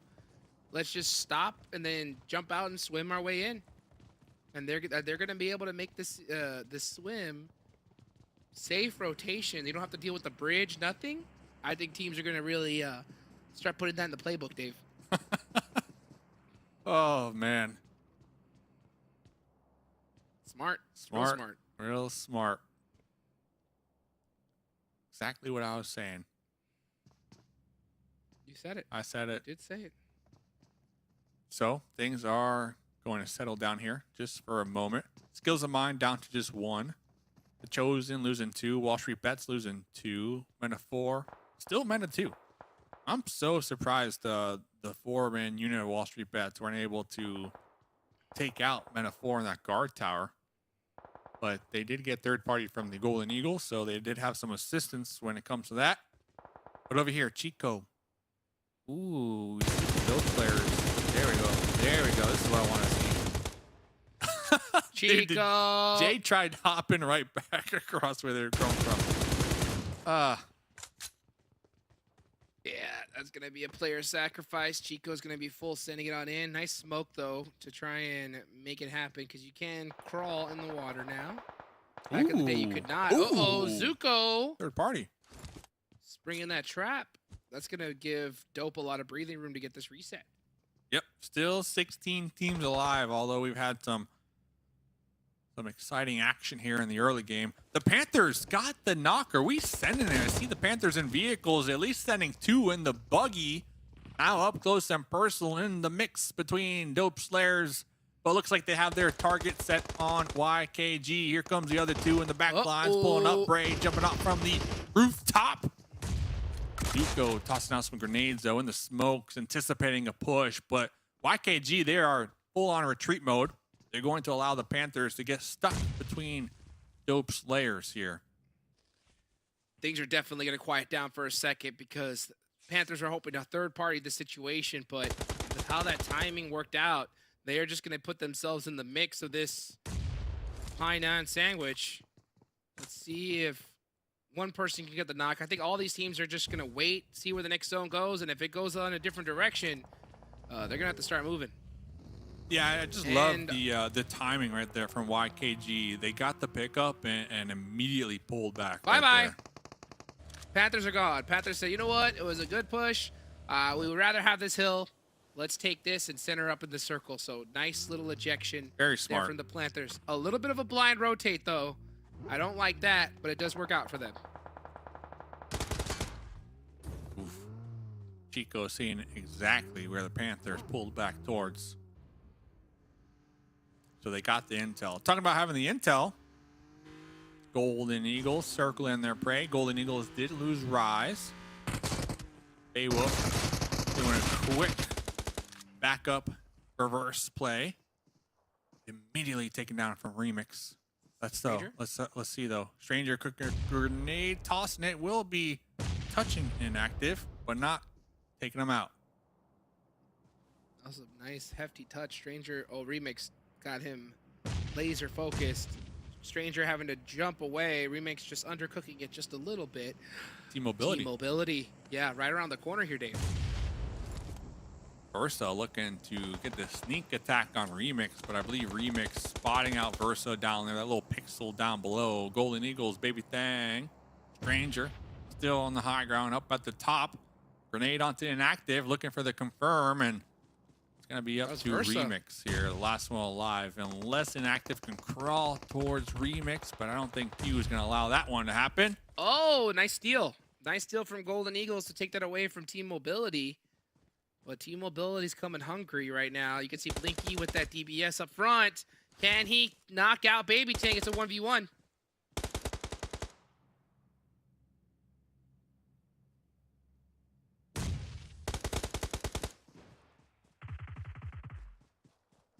Stranger looking for the wide wraparound, but Blinky spotting that one out a mile away. Stranger lean peeking, trying to connect on the Blinky, missing a couple shots. Now Blinky working their way up the hill, pre-firing, but all in the wrong spot. It's going to be swapping to the DP. There you go. That's all they needed. A little slug Something about action. these rocks. There's something about these rocks. You never get on top of them. Once you do, it's like instant knock. It's just a bad luck rock. Sanhok does not All work bad out when luck it comes- rocks. Yeah, every single one. Do not jump on the rocks, guys. It is not the play. Let's see what Versa can do. Is he gonna fall for the rock trap? He's very close to one. He's trying to jump on it, Dave. This could be a bad sign. He jumps on it. He touched the top of it. That's it. Golden Eagles is Baby Tang, but Baby Tang has the curse of the bad luck rock on his side. Can he punish him for it? Is it true? Is the prodigy, the prophecy of the bad luck rock gonna be accurate? We'll find out later. We'll find out on next episode. To be continued. As over here, the Puppeteers finally showing up. Hey, oh, no. I thought they were finally showing up. Soulfly popping out from behind the boulder in the blue, looking to make the collapse, the pull up with 35 bullets. UMP quickly changing their mind right there. Potentially looking for the pickup onto Steve-O. Totally understand, totally get it. But now Fang on the aggressive push here. Don't jump on the rock. Fang trying to wrap around the blue. I do like this little surprise attack from the blue. Won't see it coming. There we go. Fang. With another elim going over the side of the Puppeteers. Dope shutting down one of Vigilantes. Now is Dope looking to gatekeep Puppeteers here? Because Puppeteers are way outside of the zone. There goes MEZEXIS eliminated. Still quite a few squads left in the mix here. This is Sanhok, so we're going to see teams drop like crazy, especially once it hits Zone 5. YKG still up in the mix with all 4 up. Yeah, we keep seeing the gatekeepers become the gate kept with the circle shifts. So gotta really use your advantage when you have time on your side, because a lot of the time it's only a couple of moments here. Big nade. Ooh. A little off. So it's gonna be YKG making their way out of Pine Am. Dope Slayers, Puppeteers, The Chosen. So we got 4 squads up here in the north. Bray trying to sneak their way up. Trying to snake their way. They did see Fang. Will Fang catch the curse of the boulder? Nesquik. Dong! Snake in the grass. Taken out from Dongs. And 4.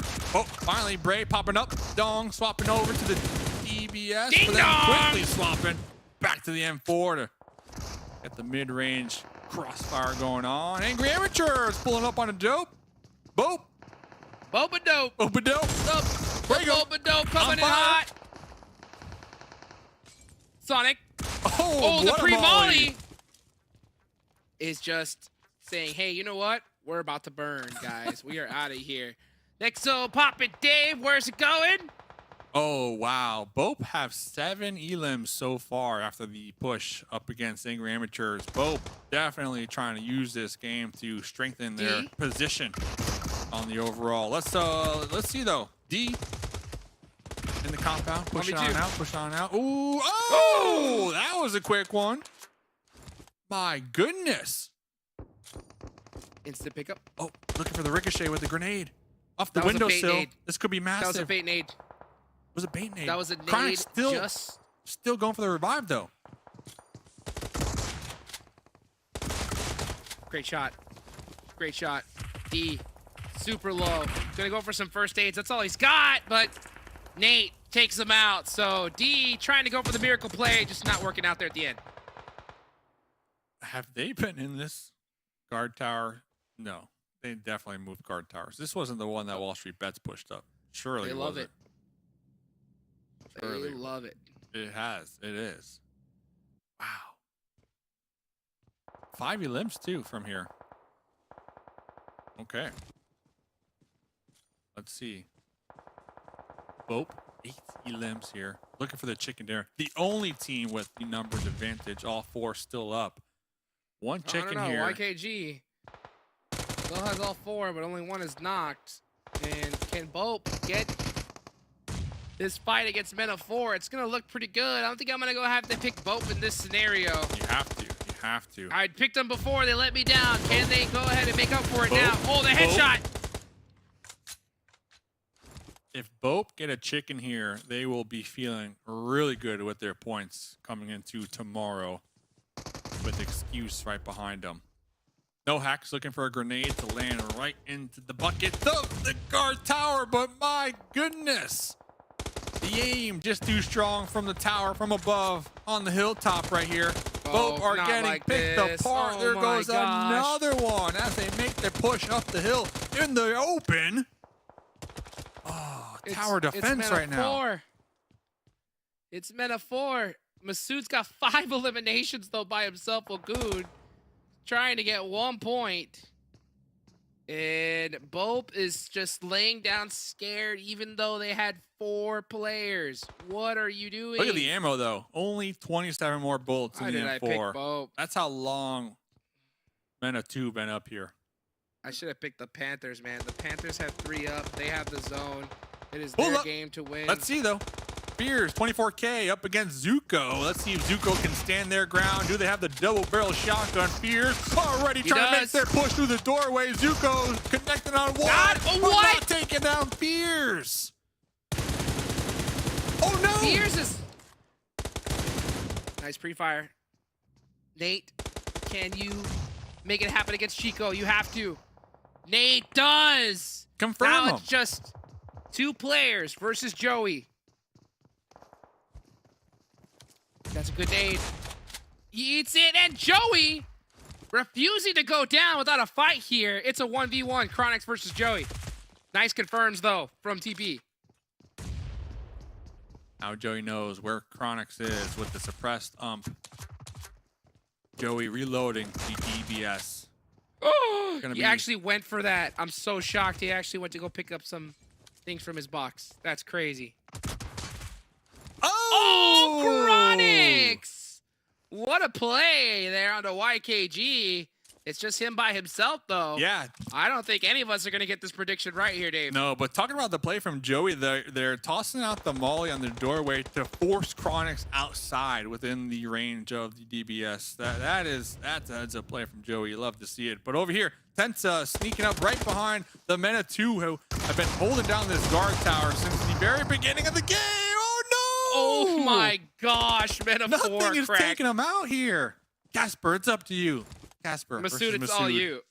Masood is the king of Sanhok. He's El Rey de Sanhok. Masood is good. 3 bullets. Can he take on Casper?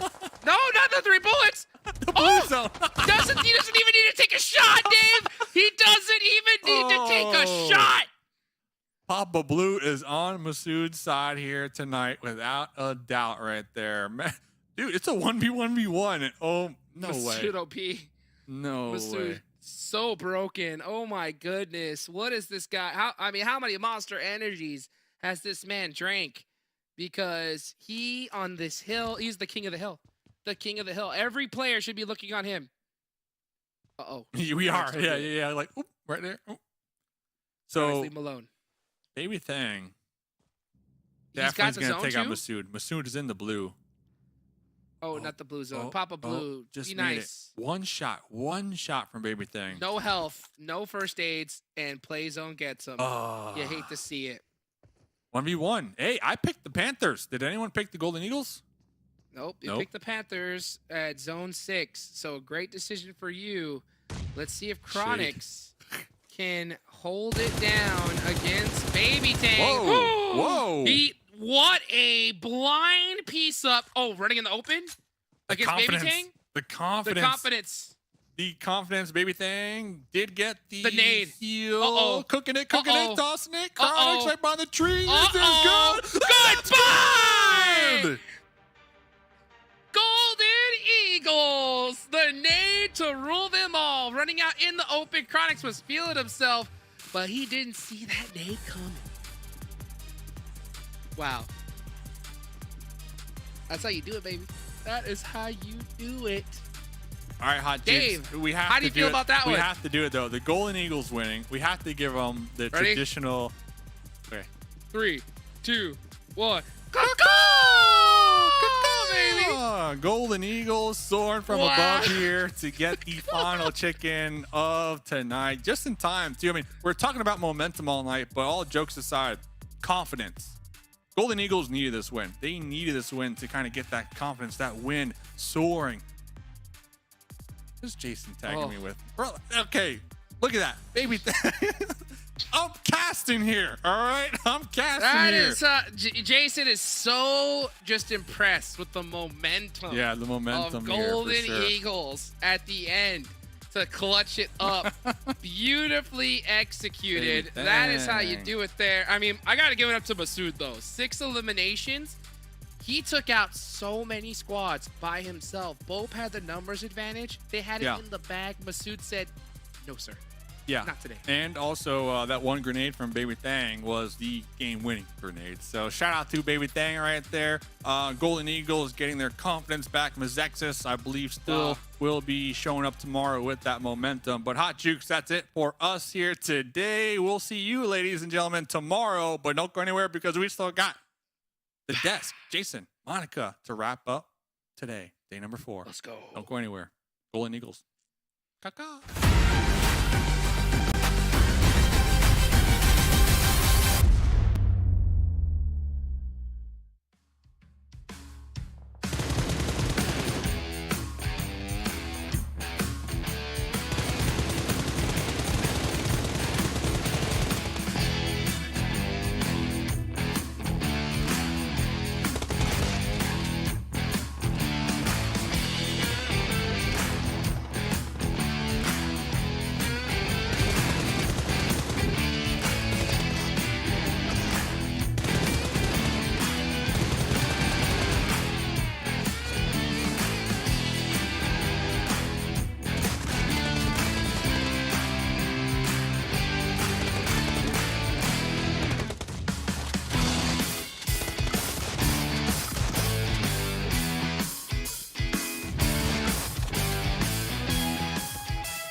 Monster Energy, our official energy drink partner here at PMPL, helping the Golden Eagles soar to another victory.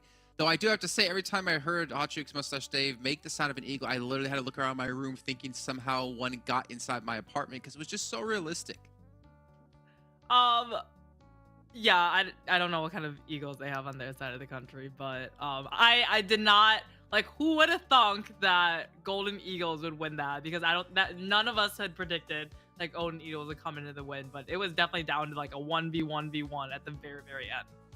Oh yeah, 1v1v1 at the very end. I was surprised to see Chronix just push up like that as well, considering he could have kind of hit in the zone a bit, but maybe wanted to get the game over. It doesn't really matter for either of those teams as they should be through into the finals. It's more about maybe placement points, though I think they're both going to be on the second page. But either way, let's take a look at our match rankings, get an idea of how many points all the teams did get, and Golden Eagles will get themselves 17. So 7 eliminations, 8 eliminations. It doesn't look like a lot compared to the other maps. So you have to remember Sanhok is just such a smaller map. People are engaging way faster and way more often than on Erangel, Miramar, Vikendi. So like 7 eliminations, 8 eliminations. That's actually a lot for Sanhok. But yeah, great job. 17 points. And then Meta-4, I think this is probably one of their best matches that I have seen that I can remember, and it was really because they were up on that hill, up on that kind of watchtower, and had so many teams like I can't even remember, just all these teams like yeah, exactly, like coming up underneath them, and they were just in the right spot at the right time, and they just farmed so many eliminations. Yeah, and a good job by them to actually capitalize off of that too. Maybe that can come back to give them a little bit of extra oomph they might need to break into top 16.